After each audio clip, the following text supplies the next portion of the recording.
ಪರಿಶುದ್ಧವಾದ ನಾಮಕ್ಕೆ ಸ್ತೋತ್ರವಾಗಲಿ. ನಿಮ್ಮೊಂದಿಗೆ ಮತ್ತೊಂದು ಸಾರಿ ದೇವರ ವಾಕ್ಯವನ್ನು ಹಂಚುವಂಥ ಅವಕಾಶ ಕೊಟ್ಟ ಕರ್ತನಿಗೆ ನಾನು ವಂದನೆಯನ್ನು ಸಲ್ಲಿಸುತ್ತೇನೆ. ಈ ಕೂಟದಲ್ಲಿ ಭಾಗವಹಿಸುತ್ತಿರುವ ಎಲ್ಲ ದೇವಜನರಿಗೆ, ಮಕ್ಕಳಿಗೆ, ಈ ಕೂಟಕ್ಕೆ ಅಧ್ಯಕ್ಷತೆಯನ್ನು ವಹಿಸುತ್ತಿರುವಂತಹ ದೇವ ಸೇವಕರುಗಳಿಗೆ ಕರ್ತನಾದ ಯೇಸು ಕ್ರಿಸ್ತನ ನಾಮದಲ್ಲಿ ನಾನು ವಂದನೆ ಸಲ್ಲಿಸುತ್ತೇನೆ. ನಿನ್ನೆ ದಿವಸ ನಾವು ಯೇಸು ಸ್ವಾಮಿಯನ್ನು ಅರಿಯುವುದು ಆ ವಿಚಾರವಾಗಿ ಕೆಲವೊಂದು ಸಂಗತಿಗಳನ್ನು ನೋಡಿಕೊಂಡೆವು. ನಾವು ಅರಿಯಬೇಕಾದ ಒಂದು ಪ್ರಾಮುಖ್ಯವಾದ ವಿಷಯವಾಗಿದೆ ನಾವು ನಿನ್ನೆ ಕಲಿತುಕೊಂಡದ್ದು. ದೇವರನ್ನು ಅರಿಯುವುದು ಏನಲ್ಲ ಎಂಬುದನ್ನು ನಾವು ನಿನ್ನೆ ದಿವಸ ನೋಡಿಕೊಂಡೆವು. ದೇವರನ್ನು ಅರಿಯುವಂಥದ್ದು ಸತ್ಯವೇದವನ್ನು ಅರಿಯುವಂಥದ್ದಲ್ಲ. ದೇವರನ್ನು ಅರಿಯುವುದಂದರೆ ಬುದ್ಧಿಯಿಂದ ನಾವು ಅರಿಯುವಂಥದ್ದಲ್ಲ ಎಂಬುದನ್ನು ನಾವು ಕೇಳಿಸಿಕೊಂಡೆವು. ಇವತ್ತು ನಾನು ದೇವರನ್ನು ಅರಿಯುವುದು ಅಂದರೆ ಏನು ಎಂಬುದನ್ನು ನಿಮಗೆ ಸಂಕ್ಷಿಪ್ತವಾಗಿ ವಿವರಿಸಲಿಕ್ಕೆ ಬಯಸ್ತೇನೆ. ಎರಡು ಸಂಗತಿ ನಾನು ಇವತ್ತು ನಿಮಗೆ ತಿಳಿಸ್ತೇನೆ. ಒಂದು, ಕ್ರಿಸ್ತನಲ್ಲಿ ನಾವು ಸ್ವಾತಂತ್ರ್ಯವನ್ನು ಅನುಭವಿಸುವಂಥದ್ದಾಗಿದೆ ದೇವರನ್ನು ಅರಿಯುವುದು ಎಂಬುವಂಥದ್ದು. ಇನ್ನೊಂದು, ನಾವು ನಿತ್ಯ ಜೀವವನ್ನು ಅನುಭವಿಸುವಂಥದ್ದಾಗಿದೆ ದೇವರನ್ನು ಅರಿಯುವುದು ಎಂಥದ್ದು. ಈ ಎರಡು ಸಂಗತಿಯನ್ನು ನಿಮಗೆ ನನ್ನ ಸಮಯದ ಮಿತಿಯೊಳಗೆ ವಿವರಿಸಲಿಕ್ಕೆ ನಾನು ಬಯಸ್ತೇನೆ. ದೇವರನ್ನು ಅರಿಯುವುದು ಏನು ಎಂಬುದು ನಾವೆಲ್ಲರೂ ಅರ್ಥ ಮಾಡಿಕೊಳ್ಳಬೇಕು. ದೇವರನ್ನು ಅರಿಯುವುದಂದರೆ ಕೇವಲ ದೇವರ ಹೆಸರುಗಳನ್ನು ಅರಿಯುವಂಥದ್ದಲ್ಲ. ಅದಕ್ಕಿಂತ ಮಿಗಿಲಾಗಿ ನಾವು ಯೇಸು ಕ್ರಿಸ್ತನ ಮೂಲಕ ದಯಪಾಲಿಸಲ್ಪಟ್ಟ ಸ್ವಾತಂತ್ರ್ಯವನ್ನು ಅನುಭವಿಸುವಂಥದ್ದಾಗಿದೆ ನಿಜವಾಗಿ ನಾವು ದೇವರನ್ನು ಅರಿಯುವುದು ಎಂಬುವಂಥದ್ದು. ಯೋಹಾನ ಬರೆದ ಸುವಾರ್ತೆ 8ನೇ ಅಧ್ಯಾಯ ಅದರ 32ನೇ ವಚನ. ಯೋಹಾನ ಸುವಾರ್ತೆ 8ನೇ ಅಧ್ಯಾಯ ಅದರ 32ನೇ ವಚನ ಈ ರೀತಿ ಹೇಳುತ್ತಿದೆ: ಮತ್ತು ಸತ್ಯವು 31ನೇ ವಾಕ್ಯದ ಕೊನೆಯ ಭಾಗ, ಸತ್ಯವನ್ನು ತಿಳಿದುಕೊಳ್ಳುವಿರಿ ಮತ್ತು ಸತ್ಯವು ನಿಮ್ಮನ್ನು ಸ್ವತಂತ್ರ ಮಾಡುವುದು. ಸತ್ಯ ನಿಮ್ಮನ್ನು, and you will know the truth and the truth will set you free. ಸತ್ಯವನ್ನು ನೀವು ಅರಿಯುವಾಗ ಸತ್ಯ ನಿಮ್ಮನ್ನು ಸ್ವಾತಂತ್ರ್ಯಕ್ಕೆ ನಡೆಸುವಂಥದ್ದಾಗಿದೆ. ಈಗ ಒಂದು ಪ್ರಶ್ನೆ, ಸತ್ಯ ಅಂದರೆ ಏನು?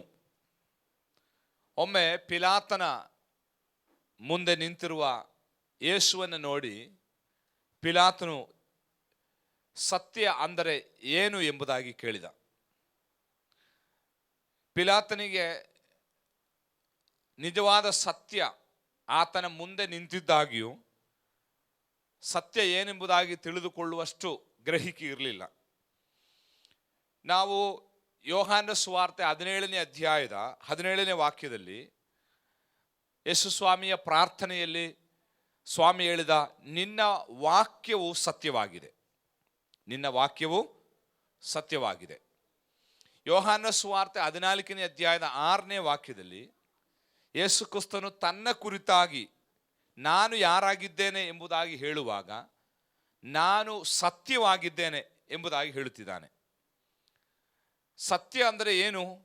ಸತ್ಯ ಅಂದರೆ ವಾಕ್ಯ ಸತ್ಯವಾಗಿದೆ, ಯೇಸು ಕ್ರಿಸ್ತನು ಸತ್ಯವಾಗಿದೆ. ಈಗ ವಾಕ್ಯವು ಯೇಸು ಕ್ರಿಸ್ತನು ಒಂದೇ ಆಗಿದ್ದಾರೆ. ಯೋಹಾನ ಸುವಾರ್ತೆ 1:1 ನಾವು ಓದುತ್ತೇವೆ, ಆದಿಯಲ್ಲಿ ವಾಕ್ಯವಿತ್ತು, ಆ ವಾಕ್ಯ ದೇವರ ಬಳಿಯಲ್ಲಿತ್ತು, ಆ ವಾಕ್ಯ ದೇವರಾಗಿತ್ತು. ಹಾಗಾದರೆ ವಾಕ್ಯ ಸತ್ಯವಾದರೆ ಯೇಸು ಕ್ರಿಸ್ತನು ಸತ್ಯವಾಗಿದ್ದಾನೆ. ವಾಕ್ಯವು ಯೇಸು ಒಂದೇ ಆಗಿರುವುದರಿಂದ ಸತ್ಯ ಯೇಸು ಕ್ರಿಸ್ತನು ಎಂಬುದನ್ನು ನಾವು ಇಲ್ಲಿ ಗ್ರಹಿಸಿಕೊಳ್ಳಬಹುದು. ಇದೇ ಯೋಹಾನ ಸುವಾರ್ತೆ 8ನೇ ಅಧ್ಯಾಯದ ಕೆಳಗೆ ನಾವು ಬರುವಾಗ 36ನೇ ವಾಕ್ಯಕ್ಕೆ ಬರುವಾಗ, ಮಗನು ನಿಮಗೆ ಸ್ವಾತಂತ್ರ್ಯವನ್ನು ಕೊಡುವುದಾದರೆ ಅದು ನಿಜವಾದ ಸ್ವಾತಂತ್ರ್ಯ. 8ನೇ ಅಧ್ಯಾಯದ 32ನೇ ವಚನದಲ್ಲಿ ನಾವು ಓದಿದೆವು, ಸತ್ಯ, ನೀವು ಸತ್ಯವನ್ನು ಅರಿಯುವಿರಿ, ಸತ್ಯ ನಿಮ್ಮನ್ನು ಸ್ವಾತಂತ್ರ್ಯಗೊಳಿಸುತ್ತದೆ. ಕೆಳಗಿನ ವಾಕ್ಯ 36ಕ್ಕೆ ಬರುವಾಗ, ಮಗನು ನಿಮಗೆ ಸ್ವಾತಂತ್ರ್ಯ ಮಾಡಿದರೆ ಅದು ಸಂಪೂರ್ಣ ನಿಜವಾದ ಸ್ವಾತಂತ್ರ್ಯವಾಗಿರುತ್ತದೆ. ಅಂದರೆ ಸತ್ಯ ಮತ್ತು ಮಗ, ಸತ್ಯ ಸ್ವತಂತ್ರ ಮಾಡುತ್ತದೆ, ಮಗ ಸ್ವತಂತ್ರ ಮಾಡುತ್ತದೆ. ಅದೆರಡು ಒಂದೇ ಆಗಿದೆ. ಯಾಕಂದರೆ ಸತ್ಯ ಯೇಸು ಕ್ರಿಸ್ತನಾಗಿದ್ದಾನೆ. Praise the lord. ಹಾಗಾದರೆ ನಾವು ಮಗನನ್ನು ಅರಿಯುವಾಗ, ಯೇಸು ಕ್ರಿಸ್ತನನ್ನು ಅರಿಯುವಾಗ ನಾವು ಸ್ವಾತಂತ್ರ್ಯವನ್ನು ಅನುಭವಿಸ್ತೇವೆ. ದೇವರನ್ನು ಅರಿಯುವುದು ಅಂದರೆ ಯೇಸು ಕ್ರಿಸ್ತನ ಮೂಲಕವಿರುವ ಸ್ವಾತಂತ್ರ್ಯವನ್ನು ನಾವು ನಿಜವಾಗಿ ಅನುಭವಿಸುವುದು ಎಂಬುದಾಗಿದ್ದರೆ ಅದರ ಅರ್ಥ. ಹೊಸ ಒಡಂಬಡಿಕೆಯ ಯೋಹಾನ ಸುವಾರ್ತೆ 11ನೇ ಅಧ್ಯಾಯದಲ್ಲಿ ನಾವು ಲಾಜರನು ಎಂಬ ಮನುಷ್ಯನ ಉದ್ಧಾರಣವನ್ನು ನಾವು ಕಾಣುತ್ತೇವೆ. ಸತ್ತು ಹೋದಂತಹ ಲಾಜರನನ್ನು ಯೇಸು ಕ್ರಿಸ್ತನು 3ನೇ ದಿವಸ ಬದುಕಿಸಿದ್ದನ್ನು ನಾವು ಯೋಹಾನ ಸುವಾರ್ತೆ 11ನೇ ಅಧ್ಯಾಯದಲ್ಲಿ ನಾವು ಓದುತ್ತೇವೆ.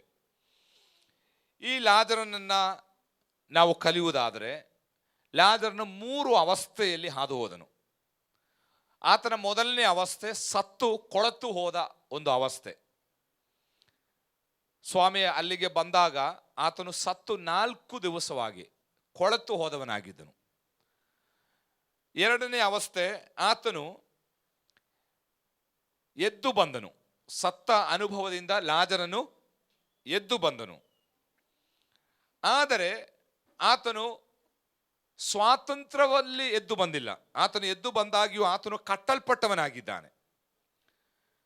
ಇದು ಲಾಜರ್ನ ಎರಡನೇ ಸ್ಟೇಜ್. ಮೊದಲನೇ ಸ್ಟೇಜ್ ಸತ್ತು ಕೊಳೆತು ಹೋಗಿದ್ದ. ಎರಡನೇ ಸ್ಟೇಜ್ ಸತ್ತದರಿಂದ ಆತನು ಬದುಕಿ ಬಂದ, ಆದರೆ ಕಟ್ಟಲ್ಪಟ್ಟಿದ್ದಾನೆ. 3ನೇ ಸ್ಟೇಜ್ ಸಂಪೂರ್ಣವಾಗಿ ಅವನು ಸ್ವತಂತ್ರನಾಗಿದ್ದಾನೆ. ನಮ್ಮೆಲ್ಲರ ಜೀವಿತದಲ್ಲಿ ಈ 3 ಸ್ಟೇಜ್ಗಳಿದೆ, 3 ಹಂತಗಳಿದೆ. ಅಂದರೆ ನಾವೆಲ್ಲರೂ ಪಾಪದ ಸಂಬಂಧವಾಗಿ ಸತ್ತು ಕೊಳೆತು ಹೋದವರಾಗಿದ್ದೆವು. ಆ ಸ್ಥಿತಿಯಿಂದ ದೇವರು ನಮಗೆ ಜೀವ ಕೊಟ್ಟನು. ನಾವು ಸತ್ತ ಲಾಜರನು ಬದುಕಿದ ಹಾಗೆ ನಾವು ಸಹ ಯೇಸು ಕ್ರಿಸ್ತನಲ್ಲಿ ಜೀವವನ್ನು ಅನುಭವಿಸ್ತಾ ಇದ್ದೇವೆ. ಆದರೆ ಒಂದು ಸಂಪೂರ್ಣವಾದ ಜೀವಿತವಲ್ಲ, ಸಂಪೂರ್ಣವಾದ ಸ್ವಾತಂತ್ರ್ಯ ನಮಗೆ ಸಿಗುತ್ತಾ ಇಲ್ಲ. ಈಗ ಸಮಾಧಿಯೊಳಗಿಂದ ಎದ್ದು ಬಂದ ಲಾಜರನು ಎದ್ದು ಬಂದಿದ್ದಾನೆ, ಅವನಿಗೆ ಜೀವವಿದೆ. ಆದರೆ ಸಮಾಧಿಯ ರುಮಾಲುಗಳಿಂದ ಆತನ ಶರೀರ ಪೂರ್ತಿ ಸುತ್ತಲ್ಪಟ್ಟಿದೆ. ಸ್ವಾಮಿ ಅವರಿಗೆ ಹೇಳ್ತಿದ್ದಾನೆ, ಅವನ ಕಟ್ಟುಗಳನ್ನು ಬಿಚ್ಚಿರಿ, ಅವನು ಸ್ವತಂತ್ರನಾಗಲಿ. 3ನೇ ಸ್ಟೇಜ್ ಆಗಿದೆ ಸಂಪೂರ್ಣ ಸ್ವಾತಂತ್ರ್ಯ ಅನುಭವಿಸಿದ ಲಾಜರ. ದೇವರು ನಮ್ಮೆಲ್ಲರ ಕುರಿತಾಗಿ ಬಯಸುವಂಥದ್ದು, ನಾವು ಕೇವಲ ಪಾಪದಲ್ಲಿ ಸತ್ತು ಹೋಗಿದ್ದ ನಾವು ಬದುಕಿ ಬರುವುದು ಮಾತ್ರವಲ್ಲ, ಯೇಸು ಕ್ರಿಸ್ತನಲ್ಲಿ ನಾವು ಆ ಸಂಪೂರ್ಣ ಲಾಜರನ 3ನೇ ಸ್ಟೇಜಿನ ಸಂಪೂರ್ಣ ಸ್ವಾತಂತ್ರ್ಯದ ಅನುಭವಕ್ಕೆ ನಾವು ಬರಬೇಕೆಂಬುದಾಗಿ ದೇವರು ಬಯಸ್ತಾ ಇದ್ದಾನೆ. Praise the lord. ಆದರೆ ನಾವು ಆ 2ನೇ ಸ್ಟೇಜಿನಲ್ಲಿದ್ದೇವೆ. ಸ್ವಾಮಿ ಯೋಹಾನ ಸುವಾರ್ತೆ 10ನೇ ಅಧ್ಯಾಯದಲ್ಲಿ ಹೇಳುವಂಥ ಒಂದು ಮಾತಿದೆ, ನಾನು ನಿಮಗೆ ಜೀವವು ಸಮೃದ್ಧಿಯಾದ ಜೀವವನ್ನು ಕೊಡುವುದಕ್ಕೆ ಬಂದಿದ್ದೇನೆ. ಇವತ್ತು ಅನೇಕರಿಗೆ ಯೇಸು ಕ್ರಿಸ್ತನ ಮೂಲಕ ಸತ್ತ ಅನುಭವದಿಂದ ಒಂದು ಪುನರುತ್ಥಾನ, ಒಂದು ಹೊಸ ಜೀವನ ಸಿಕ್ಕಿದೆ. ಅದು ಜೀವ ಸಿಕ್ಕಿದ ಹಾಗೆ. ಆದರೆ ಸಂಪೂರ್ಣವಾದ ಸಮೃದ್ಧಿಯ ಜೀವಿತ ಇನ್ನೂ ಸಿಕ್ಕಿಲ್ಲ. Praise the lord. ಸಮೃದ್ಧಿಯ ಜೀವಿತ ನಮಗೆ ಸಿಗುವಾಗ ಮಾತ್ರವೇ ಆ ಕ್ರಿಸ್ತನಲ್ಲಿರುವ ಸ್ವಾತಂತ್ರ್ಯವನ್ನು ನಮಗೆ ಅನುಭವಿಸುವುದಕ್ಕೆ ಸಾಧ್ಯ. ಒಂದು ಉದಾಹರಣೆ ನಾನು ನಿಮಗೆ ಹೇಳುತ್ತೇನೆ. ಪಾರ್ಶ್ವವಾಯು ಹೊಡೆದು ಒಬ್ಬ ಮನುಷ್ಯ ಮನೆಯಲ್ಲಿ ಮಲಗಿದ್ದಾನೆ. ಅವನಿಗೆ ಜೀವ ಇದೆ, ಆತನು ಆಹಾರ ಸೇವಿಸ್ತಾನೆ, ಕೇಳಿಸಿಕೊಳ್ಳುತ್ತಾನೆ, ಕಣ್ಣುಗಳಿಂದ ನೋಡುತ್ತಾನೆ. ಆದರೆ ಅವನಿಗೆ ಎದ್ದೇಳುವುದಕ್ಕೆ ಮಾತ್ರ ಸಾಧ್ಯವಿಲ್ಲ. ಹಾಗಿರುವಾಗ ಒಂದು ಹಾವು ಅವನ ಮನೆ ಹತ್ರ ಬರುವುದನ್ನು ನೋಡಿದ. ಅವನೆನಿಸಿದ ಅದು ಅಲ್ಲೆಲ್ಲಾದರೂ ಹಾದು ಹೋಗಬಹುದು ಎಂಬುದಾಗಿ. ಸ್ವಲ್ಪ ಹೊತ್ತಾದಾಗ ಆ ಹಾವು ಅವನ ಮನೆಯ ಬಾಗಿಲ ಮೂಲಕ ಒಳಗೆ ಬಂತು. ಈ ಮನುಷ್ಯನಿಗೆ ಜೀವ ಇದೆ, ಕಾಣುತ್ತಾ ಇದೆ, ಆದರೆ ಅವನಿಗೆ ಹಾವಿನಿಂದ ತಪ್ಪಿಸಿಕೊಳ್ಳುವುದಕ್ಕೆ, ಏಳುವುದಕ್ಕೆ ಸಾಧ್ಯವಾಗ್ತಾ ಇಲ್ಲ. ಕೊನೆಗೆ ಈ ಹಾವು ಅವನ ಮಂಚದ ಮೇಲೆ ಬಂತು. ಮಂಚದ ಮೇಲೆ ಬಂದು ಆ ಹಾವು ಅವನ ಕಾಲುಗಳಿಗೆ ಬಲವಾಗಿ ಕಚ್ಚಿತು. ಇದೆಲ್ಲ ಇವನು ನೋಡ್ತಾ ಇದ್ದಾನೆ. ಆದರೆ ಇವನು ಪಾರ್ಶ್ವವಾಯು ರೋಗಿ ಆಗಿರುವುದರಿಂದ ಇವನಿಗೆ ಎದ್ದೇಳುವುದಕ್ಕೆ ಸಾಧ್ಯವಾಗ್ತಾ ಇಲ್ಲ. ಅವನು ಜೋರಾಗಿ ಕಿರುಚಾಡಿದ, ಆದರೆ ಎದ್ದೇಳಲಿಕ್ಕೆ ಆಗ್ತಾ ಇಲ್ಲ. ಸ್ವಲ್ಪ ಹೊತ್ತಾದಾಗ ಯಾರೋ ಒಬ್ಬರು ಇವನ ಕಿರುಚಾಟವನ್ನು ಕೇಳಿ ಓಡಿ ಬಂದರು. ಓಡಿ ಬಂದಾಗ ಇವನು ಸಾಯುತ್ತಾ ಇದ್ದಾನೆ. ಸ್ವಲ್ಪ ಹೊತ್ತರಲ್ಲಿ ಇವನು ಸತ್ತು ಹೋದನು. ಬಂದ ವ್ಯಕ್ತಿ ಒಂದು ಕೋಲನ್ನು ತೆಗೆದುಕೊಂಡು ಇವನನ್ನ ಕಚ್ಚಿದ ಹಾವನ್ನು ಒಡೆದು ಕೊಂದು ಹಾಕಿದನು. ನಾನು ಈ ಉದಾಹರಣೆ ಹೇಳುವಾಗ ನಾನು ಏನು ಹೇಳುತ್ತಾ ಬರ್ತಾ ಇದ್ದೇನೆಂಬುದು ನಿಮಗೆ ಅರ್ಥ ಆಗ್ತಾ ಇದೆ ಎಂದು ನೆನೆಸ್ತೇನೆ. ಅಂದರೆ ಹಾವಿನಿಂದ ಕಚ್ಚಲ್ಪಟ್ಟು ಸತ್ತು ಹೋದಂತಹ ಈ ಮನುಷ್ಯನಿಗೆ ಜೀವ ಇದೆ, ಆದರೆ ಎದ್ದು ಹಾವನ್ನು ಕೊಂದು ಹಾಕುವ ಅಥವಾ ಹಾವಿನಿಂದ ರಕ್ಷಿಸಿಕೊಳ್ಳುವಂತಹ ಸಮೃದ್ಧಿಯಾದ ಜೀವ ಅವನಲ್ಲಿ ಇಲ್ಲ. ಅವನಿಗೆ ಜೀವ ಇದೆ, ಆದರೆ ಸಮೃದ್ಧಿಯಾದ ಜೀವವಿಲ್ಲ. ಆದರೆ ಹಾವನ್ನು ಕೊಂದವನಿಗೆ ಜೀವ ಇದೆ, ಪ್ಲಸ್ ಹಾವನ್ನು ಕೊಲ್ಲುವ ಸಮೃದ್ಧಿಯಾದ ಜೀವ ಅವನಲ್ಲಿದೆ. ಇದೊಂದು ಉದಾಹರಣೆಗಾಗಿ ನಾನು ಹೇಳಿದೆ. ಇವತ್ತು ನಮ್ಮಲ್ಲಿ ಅನೇಕರು ಪಾಪದ ಸಂಬಂಧವಾಗಿ ಸತ್ತವರಾಗಿದ್ದರು, ಆದರೆ ನಾವು ಯೇಸು ಕ್ರಿಸ್ತನ ಮೂಲಕ ನಿತ್ಯ ಜೀವವನ್ನು ಅನುಭವಿಸುವುದಕ್ಕಾಗಿ ಕ್ರಿಸ್ತನಲ್ಲಿ ನಾವು ಆ ಮರಣದ ಅನುಭವದಿಂದ ಜೀವಕ್ಕೆ ನಡೆಸಲ್ಪಟ್ಟಿದ್ದೇವೆ. ಅಲ್ಲಿಗೆ ನಾವು ನಿಲ್ಲದೆ ನಾವು ಆ ಸಮೃದ್ಧಿಯ ಜೀವಿತವನ್ನು ಅನುಭವಿಸಬೇಕೆಂಬುದಾಗಿ ದೇವರು ನಮ್ಮಿಂದ ಬಯಸ್ತಾ ಇದ್ದಾನೆ. ಯೇಸು ಕ್ರಿಸ್ತನು ಹೇಳ್ತಿದ್ದ, ನಾನು ಕೇವಲ ನಿಮಗೆ ಜೀವ ಕೊಡುವುದಕ್ಕೆ ಮಾತ್ರವಲ್ಲ ಬಂದದ್ದು, ನಾನು ನಿಮಗೆ ಜೀವವು ನಿಮ್ಮಲ್ಲಿ ಸಮೃದ್ಧಿಯಾದ ಜೀವ ಉಂಟಾಗುವುದಕ್ಕಾಗಿ ಬಂದಿದ್ದೇನೆ. ಹಲ್ಲೆಲೂಯಾ. ಈ ದಿವಸಗಳಲ್ಲಿ ಸಮೃದ್ಧಿಯಾದ ಜೀವಿತ ನಾವು ಅನುಭವಿಸಬೇಕು. ಅದಾಗಿದೆ ಕ್ರಿಸ್ತನಲ್ಲಿ ಸ್ವಾತಂತ್ರ್ಯದ ಅನುಭವ ಎಂಬುವಂಥದ್ದು. ಯೇಸು ಸ್ವಾಮಿಯನ್ನು ಅರಿಯುವುದು, ಸ್ವಾತಂತ್ರ್ಯವನ್ನು ಅನುಭವಿಸುವುದು ಒಂದೇ ಆಗಿದೆ.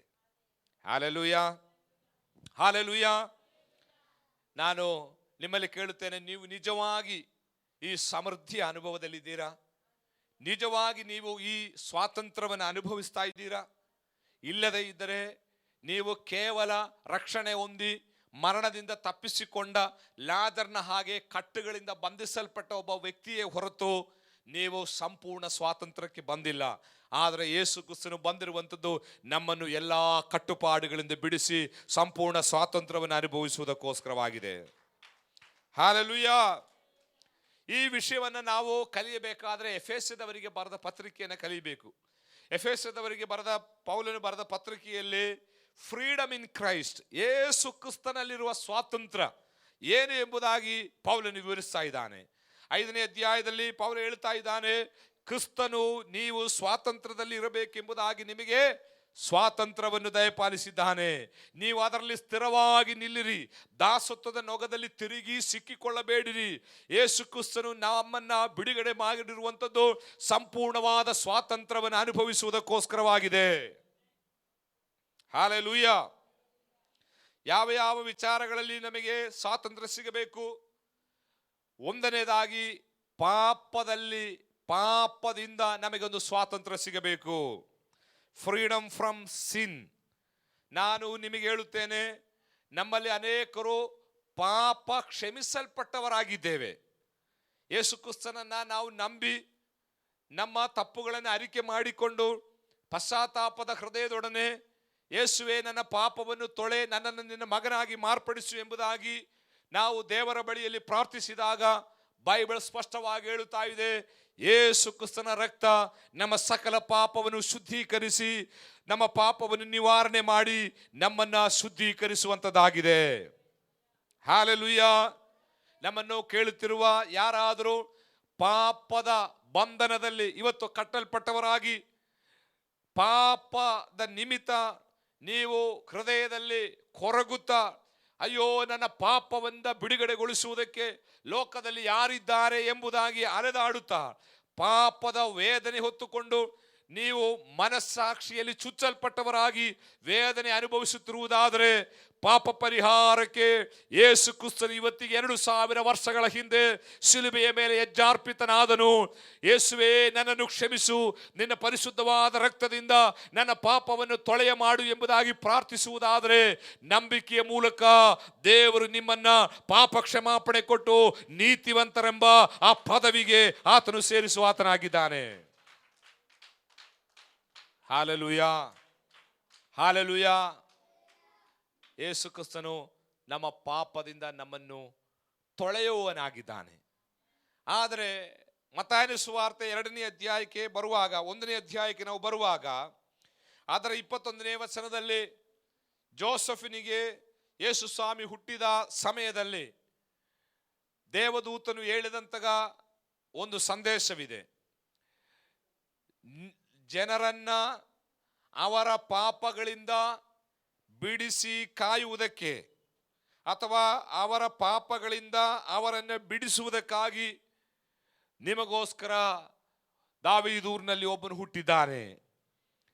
ಅವನಿಗೆ ಯೇಸು ಎಂಬುದಾಗಿ ಹೆಸರು ಹಾಕಬೇಕು. ಯೇಸು ಎಂಬ ಪದದ ಅರ್ಥ ಸೇವಿಯರ್, ರಕ್ಷಕನು. ಅಲ್ಲಿ ಮತ್ತಾಯ 1:21 ತನ್ನ ಜನರನ್ನು ಅವರ ಪಾಪಗಳಿಂದ ಬಿಡಿಸಿ ಕಾಯುವಾತನಾಗಿದ್ದಾನೆ. ಯೇಸು ಎಂಬ ಪದದ ಅರ್ಥ ಪಾಪ ಕ್ಷಮಿಸುವವನು ಎಂಬುದಾಗಿ ಅಲ್ಲ, ಪಾಪದಿಂದ ನಮ್ಮನ್ನು ಬಿಡಿಸಿ ಕಾಯುವಾತನಾಗಿದ್ದಾನೆ. ನಿಜವಾಗಿ ಯೇಸು ಕ್ರಿಸ್ತನನ್ನ ನಮ್ಮ ಜೀವಿತದಲ್ಲಿ ದೇವರಾಗಿ ಕರ್ತನಾಗಿ ನಾವು ಅಂಗೀಕಾರ ಮಾಡಿಕೊಂಡು ಯೇಸು ಕ್ರಿಸ್ತನ ಮಾರ್ಗದಲ್ಲಿ ನಾವು ನಡೆಯುವುದಾದರೆ ಪಾಪದಿಂದ ಕ್ಷಮಿಸುವ ಯೇಸು ಮಾತ್ರವಲ್ಲ, ಪಾಪ ಮಾಡದಂತೆ ನಮ್ಮನ್ನು ಕಾಪಾಡುವ ಯೇಸು ಆಗಿದ್ದಾನೆ. ಹಲ್ಲೆಲೂಯಾ. ಈ ದಿವಸಗಳಲ್ಲಿ ದೇವರ ಆ ಬಿಡುಗಡೆಯನ್ನು ನಾವು ಅನುಭವಿಸಬೇಕು. ಪಾಪದಿಂದ ತೊಳೆಯಲ್ಪಟ್ಟವರಾಗಿ ಜೀವಿಸುವುದು ಒಳ್ಳೆಯದು, ಆದರೆ ಪಾಪ ಮಾಡದಂತೆ ಜೀವಿಸುವುದು ಅದಕ್ಕಿಂತ ಒಳ್ಳೆಯದಾಗಿದೆ. Prevention is better than cure ಎಂಬುದಾಗಿ ನಾವು ಇಂಗ್ಲಿಷ್ ಭಾಷೆಯಲ್ಲಿ ಒಂದು ಪದವನ್ನು ಉಪಯೋಗಿಸುತ್ತೇವೆ. ಅಂದರೆ ರೋಗ ಬಂದು ರೋಗ ಗುಣವಾಗುವುದಕ್ಕಿಂತ ರೋಗ ಬರದೆ ಆರೋಗ್ಯ ಉಳ್ಳವರಾಗಿರುವುದೇ ಒಳ್ಳೆಯದಾಗಿದೆ. ಪಾಪ ಮಾಡಿ ಪಾಪವನ್ನ ಕ್ಷಮಿಸು ಎಂಬುದಾಗಿ ದೇವರಲ್ಲಿ ಪ್ರಾರ್ಥಿಸುವುದಕ್ಕಿಂತ ಈ ಯೇಸು ನಮ್ಮೊಳಗೆ ಬಂದರೆ ಅವನು ಪಾಪ ಮಾಡದಂತೆ ನಮ್ಮನ್ನು ಕಾಪಾಡುವ ದೇವರಾಗಿದ್ದಾನೆ. Hallelujah, hallelujah. ಈ ದಿವಸಗಳಲ್ಲಿ ಪಾಪದಿಂದ ಒಂದು ಸಂಪೂರ್ಣ ಸ್ವಾತಂತ್ರ್ಯ ಈ ಲೋಕದಲ್ಲಿ ಯೇಸುವಿಗೆ ಮಾತ್ರ ಕೊಡುವುದಕ್ಕೆ ಸಾಧ್ಯ. ಯಾಕಂದ್ರೆ ಪಾಪ ಮಾಡದೆ ಪಾಪವನ್ನು ಜಯಿಸಿದವರಿಗೆ ಮಾತ್ರವೇ ಪಾಪಕ್ಕೆ ಇತರರಿಗೆ ಜಯ ಕೊಡುವುದಕ್ಕಾಗಿ ಸಾಧ್ಯ. ಇಬ್ರಿಯ ಪತ್ರಿಕೆಯಲ್ಲಿ ನಾವು ಓದುತ್ತೇವೆ, ನಮಗಿರುವ ಮಹಾಯಾಜಕನು ನಮ್ಮ ನಿರ್ಬಲಾವಸ್ಥೆಯಲ್ಲಿ ಅನುತಾಪವಿಲ್ಲದವನಲ್ಲ, ಅವನು ನಮ್ಮ ಹಾಗೆ ಸರ್ವ ವಿಧದಲ್ಲಿ ಶೋಧನೆಗೆ ಗುರಿಯಾದನು, ಆದರೆ ಪಾಪ ಮಾತ್ರ ಮಾಡಲಿಲ್ಲ. ಹಲ್ಲೆಲೂಯಾ.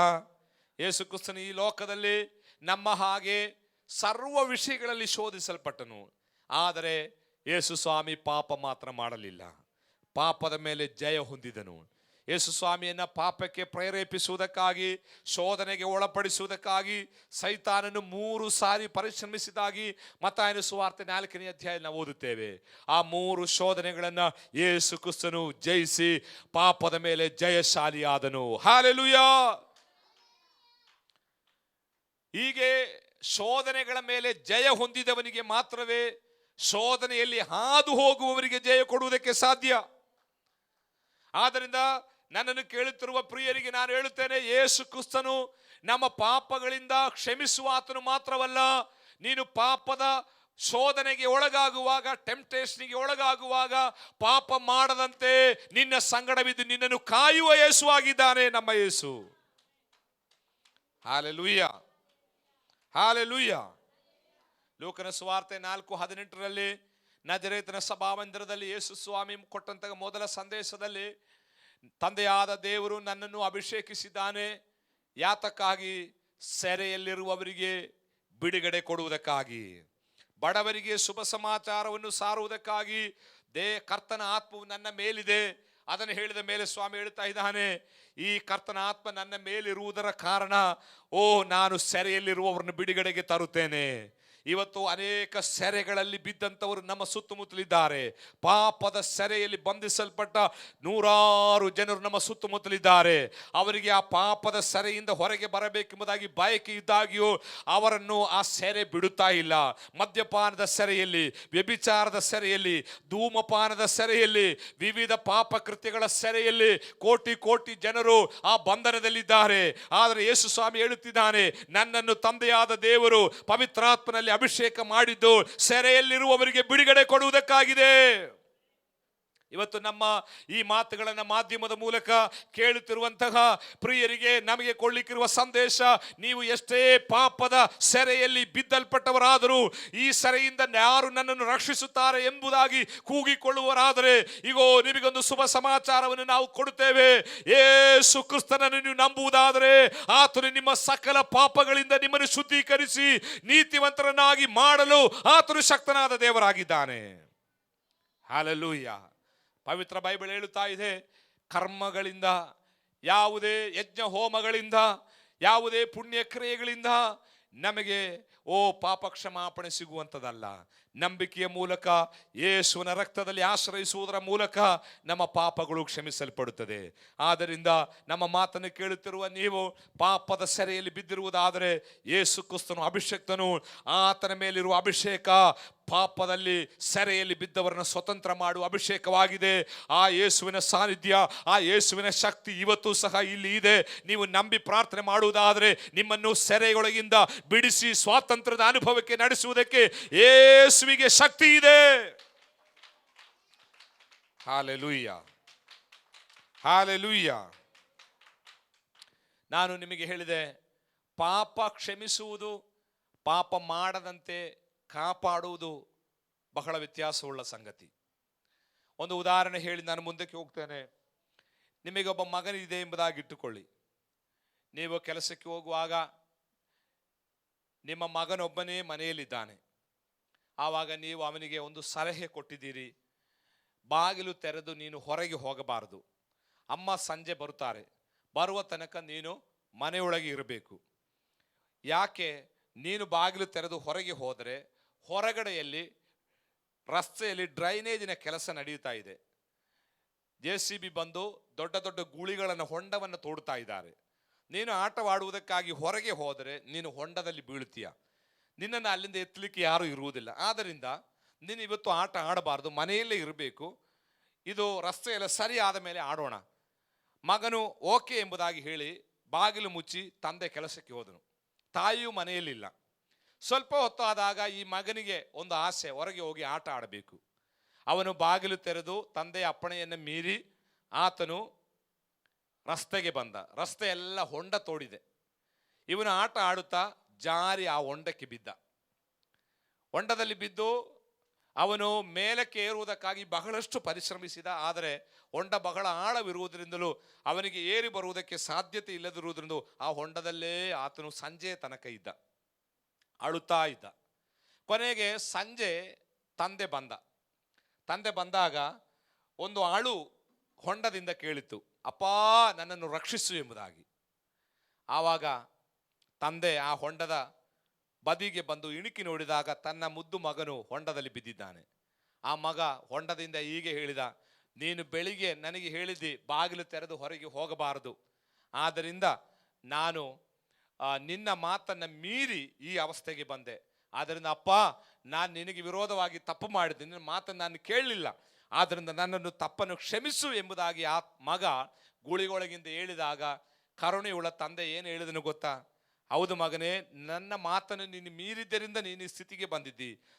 ನನ್ನ ಮಾತನ್ನು ಕೇಳದೆ ನೀನು ಪಾಪ ಮಾಡಿದ್ದರಿಂದ, ತಪ್ಪು ಮಾಡಿದ್ದರಿಂದ ನಿನ್ನ ತಪ್ಪನ್ನು ನಾನು ಕ್ಷಮಿಸಿದ್ದೇನೆ ಎಂಬುದಾಗಿ ಹೇಳಿ ಆ ತಂದೆ ಸೀದಾ ಮನೆಗೆ ಹೋದರೆ ಹೇಗಿರುತ್ತದೆ?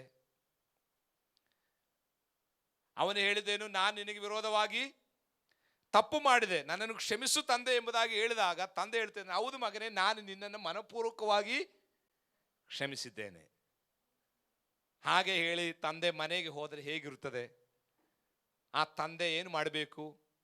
ತಪ್ಪನ್ನು ಕ್ಷಮಿಸುವುದು ಮುಖ್ಯ, ಆದರೆ ಆ ಗುಳಿಗೆ ಇಳಿದು ಆ ಮಗನನ್ನು ಗುಳಿಯಿಂದ ಬಿಡಿಸುವುದು ಮುಖ್ಯ. Praise the lord. ನಾನು ನಿಮಗೆ ಹೇಳುತ್ತೇನೆ, ಯೇಸು ಸ್ವಾಮಿ ನಮ್ಮ ಪಾಪಗಳನ್ನು ಕ್ಷಮಿಸುವಾತನು ಮಾತ್ರವಲ್ಲ, ಪಾಪದಿಂದ ನಮ್ಮನ್ನು ಬಿಡಿಸುವಾತನಾಗಿದ್ದಾನೆ. ಹಲ್ಲೆಲೂಯಾ. ಕೇವಲ ಪಾಪವನ್ನು ಕ್ಷಮಿಸಿ ನಮ್ಮನ್ನು ಅಲ್ಲೇ ಬಿಟ್ಟು ಹೋಗುವ ದೇವರಲ್ಲ, ಪಾಪವನ್ನು ಕ್ಷಮಿಸಿ ಪಾಪ ಮಾಡದಂತೆ ನಮ್ಮನ್ನು ಪಾಪದಿಂದ ಬಿಡಿಸುವ ದೇವರಾಗಿದ್ದಾನೆ. ಹಲ್ಲೆಲೂಯಾ. ಇದು ಯೇಸು ಕ್ರಿಸ್ತನು ನಮಗೋಸ್ಕರ ಮಾಡಿದ್ದು. ಈ ದಿವಸಗಳಲ್ಲಿ ಈ ಯೇಸುವನ್ನು ನಮ್ಮ ಹೃದಯದಲ್ಲಿ ರಕ್ಷಕನಾಗಿ ಸ್ವೀಕರಿಸಿ ದೇವರೆಂಬುದಾಗಿ ಅಂಗೀಕರಿಸಿಕೊಳ್ಳುವುದಾದರೆ ಯೇಸು ಕ್ರಿಸ್ತನು ನಮ್ಮ ಪಾಪವನ್ನು ಕ್ಷಮಿಸುತ್ತಾನೆ, ಇನ್ನು ಪಾಪ ಮಾಡದಂತೆ ನಮ್ಮನ್ನು ಕಾಪಾಡುವ ಆತನು ಆಗಿದ್ದಾನೆ. ಹಲ್ಲೆಲೂಯಾ. ಆದ್ದರಿಂದ ನಾನು ಹೇಳುತ್ತಾ ಬಂದದ್ದು, ಯೇಸು ಕ್ರಿಸ್ತನಲ್ಲಿರುವ ಸ್ವಾತಂತ್ರ್ಯ ಅದಾಗಿದೆ ದೇವರನ್ನು ಅರಿಯುವುದು ಎಂಬುವಂಥದ್ದು. ದೇವರನ್ನು ಅರಿತವನು ಕ್ರಿಸ್ತನಲ್ಲಿರುವ ಸ್ವಾತಂತ್ರ್ಯವನ್ನು ಅನುಭವಿಸುತ್ತಾನೆ. ಒಂದನೇದಾಗಿ ಪಾಪದ ಮೇಲೆ ಸ್ವಾತಂತ್ರ್ಯ. ಹಲ್ಲೆಲೂಯಾ. ಪಾಪದ ಮೇಲೆ ಒಂದು ಸ್ವಾತಂತ್ರ್ಯ ನಾವು ಅನುಭವಿಸಬೇಕು.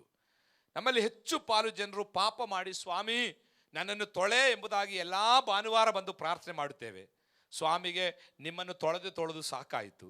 ಸ್ವಾಮಿ ಹೇಳಿದ್ದೇನು ಗೊತ್ತಾ, ನಾನು ನಿಮ್ಮ ಪಾಪ ತೊಳೆಯುತ್ತೇನೆ, ಆದರೆ ನಾನು ಬಂದದ್ದು ನೀವು ಪಾಪ ಮಾಡುವಾಗ ತೊಳೆಯುವುದಕ್ಕಲ್ಲ, ನೀವು ಪಾಪ ಮಾಡದಂತೆ ನಿಮ್ಮನ್ನು ಕಾಪಾಡುವುದಕ್ಕಾಗಿ. ಹಲ್ಲೆಲೂಯಾ. ಈ ದಿವಸಗಳಲ್ಲಿ ನೀವು ನಿಜವಾಗಿ ಯೇಸು ಸ್ವಾಮಿಯನ್ನು ಹೃದಯದಲ್ಲಿ ಸ್ವೀಕಾರ ಮಾಡಿ ದೇವರ ವಾಕ್ಯದ ಪ್ರಕಾರ ಜೀವನ ಮಾಡುವವರಾದರೆ ನೀವು ಪಾಪ ಮಾಡದಂತೆ ದೇವರು ನಿಮ್ಮನ್ನು ಕಾಪಾಡುತ್ತಾನೆ. ಹಲ್ಲೆಲೂಯಾ. ಅನೇಕರಿಗೆ ಪಾಪ ಮಾಡಿ ಕ್ಷಮಿಸುವ ಯೇಸು ಸಿಕ್ಕಿದ್ದಾರೆ, ಆದರೆ ಪಾಪ ಮಾಡದಂತೆ ಕಾಪಾಡುವ ಯೇಸು ಇನ್ನೂ ಸಿಕ್ಕಿಲ್ಲ. ಹಲ್ಲೆಲೂಯಾ. ನಾನು ನಿಮಗೆ ಹೇಳುತ್ತೇನೆ, ನಿಮಗೆ ಯಾವ ಯೇಸು ಸಿಕ್ಕಿದ್ದಾರೆ? ಪಾಪ ಮಾಡಿ ಪಾಪಕ್ಕೆ ಅಂಗಲಾಚುವಾಗ ತೊಳೆಯುವ ಯೇಸು ಸಿಕ್ಕಿದ್ದಾರಾ, ಅಥವಾ ಪಾಪ ಮಾಡದಂತೆ ನಿಮ್ಮ ಸಂಗಡ ಇದ್ದು ನಿಮ್ಮನ್ನು ಪಾಪದಿಂದ ತಪ್ಪಿಸುವ ಯೇಸು ಸಿಕ್ಕಿದ್ದಾರಾ? ಹಲ್ಲೆಲೂಯಾ. ಆ ಎರಡನೇ ಯೇಸು ಸಿಕ್ಕಿದವರು ಒಬ್ಬ ಕೈಗಳೆತ್ತಿ ದೇವರಿಗೆ ಸ್ತೋತ್ರ ಹೇಳಿ. ಹಲ್ಲೆಲೂಯಾ. ನಿಜವಾಗಿ ನಾವು ಯೇಸುವಿನ ಸಂಗಡ ಯೇಸುವಿನೊಂದಿಗೆ ಬದುಕುವರಾದರೆ ಪಾಪ ಮಾಡದಂತೆ ಆತನು ಶೋಧನೆಗಳಿಂದ ತಪ್ಪಿಸಿ ನಮ್ಮನ್ನು ಕಾಪಾಡುವ ಆತನಾಗಿದ್ದಾನೆ. ನಂಬುವವರು ದೇವರಿಗೆ ಗಟ್ಟಿಯಾಗಿ ಹಲ್ಲೆಲೂಯಾ ಹೇಳೋಣ. ಹಲ್ಲೆಲೂಯಾ. ಒಂದು, ಆತನು ಪಾಪದಿಂದ ನಮಗೆ ಸ್ವಾತಂತ್ರ್ಯ ಕೊಡುವ ಆತನಾಗಿದ್ದಾನೆ. ಎರಡನೇದಾಗಿ ಯೇಸು ಕ್ರಿಸ್ತನು ನಮಗೆ ಧರ್ಮಶಾಸ್ತ್ರದಿಂದ ಸ್ವಾತಂತ್ರ್ಯವನ್ನು ಕೊಡುವ ಆತನಾಗಿದ್ದಾನೆ. ದೇವರನ್ನ ಅರಿಯುವುದು ಎಂಬುದಾಗಿ ಹೇಳಿದರೆ ಸ್ವಾತಂತ್ರ್ಯ ಅನುಭವಿಸುವಂಥದ್ದು. ಯಾವ ಯಾವ ವಿಚಾರಗಳಲ್ಲಿ ನಾವು ಸ್ವಾತಂತ್ರ್ಯ ಅನುಭವಿಸಬೇಕು? ಒಂದು, ಪಾಪದ ಮೇಲೆ ಸ್ವಾತಂತ್ರ್ಯ. ಎರಡು, ಧರ್ಮಶಾಸ್ತ್ರದ ಮೇಲೆ ನಮಗೆ ಸ್ವಾತಂತ್ರ್ಯ. ಹಲ್ಲೆಲೂಯಾ. ಹಳೆ ಒಡಂಬಡಿಕೆ ಮತ್ತು ಹೊಸ ಒಡಂಬಡಿಕೆ ಬಹಳ ಪ್ರಾಮುಖ್ಯವಾದಂತಹ ಎರಡು ನಿಯಮಗಳು.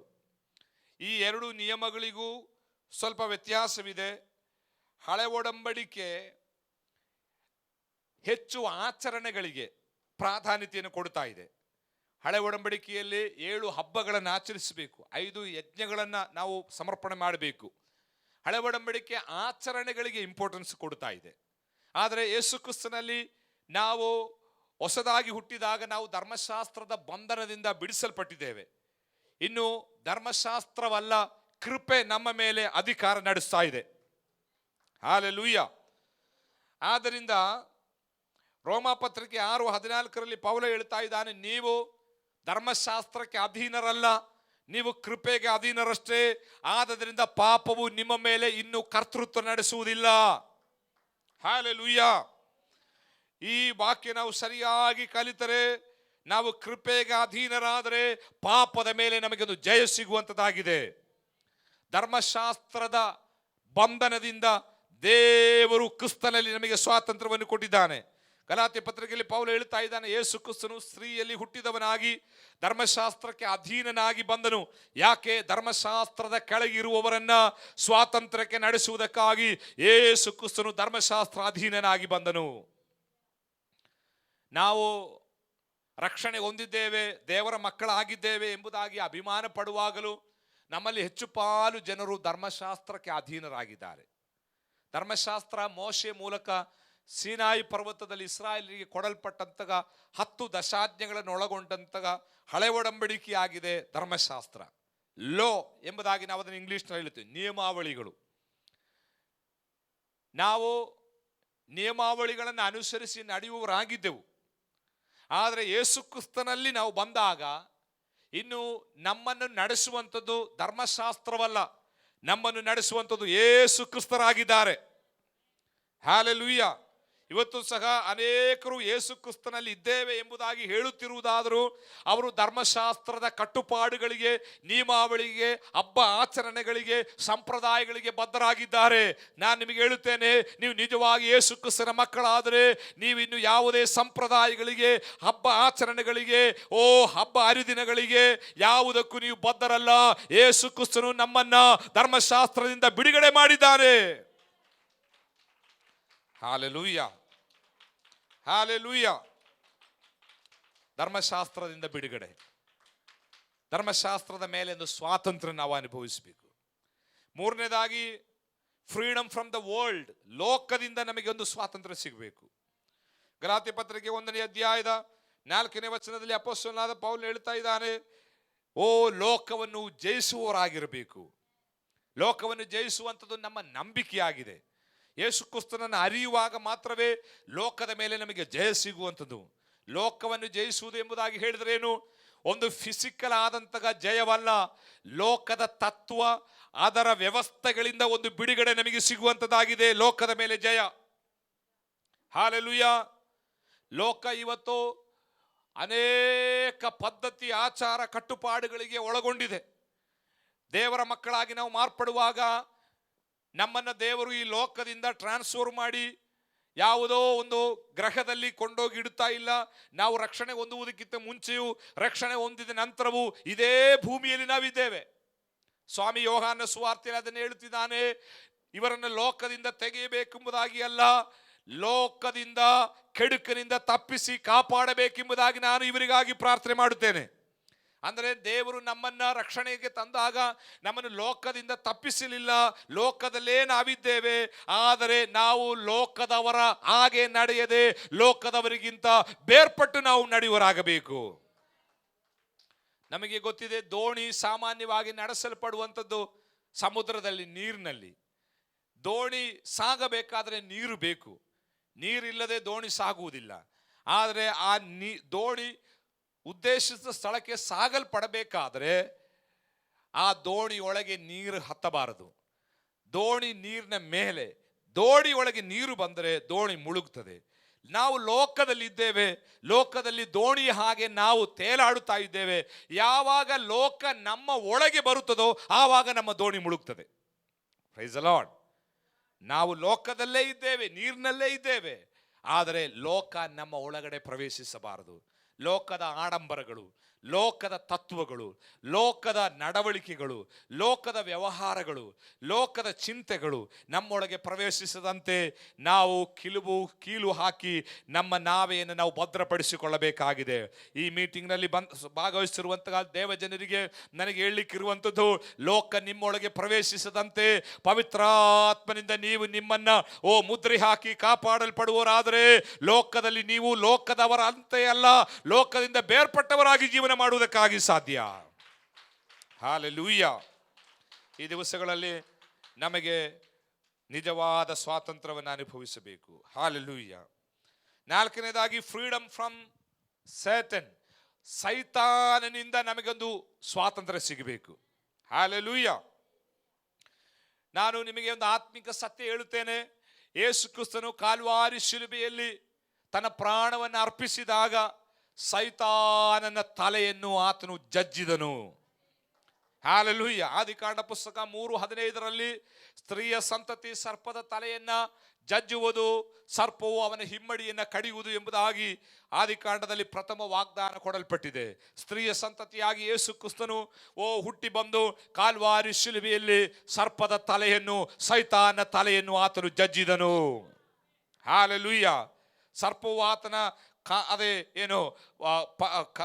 ಕಾಲನ್ನು ಕಡಿಯಿತು, ಆತನ ಕಾಲುಗಳಿಗೆ ಮೊಡೆ ಉಳಿಸಲ್ಪಟ್ಟನು ಎಂಬುದಾಗಿ ನಾವು ಓದುತ್ತೇವೆ.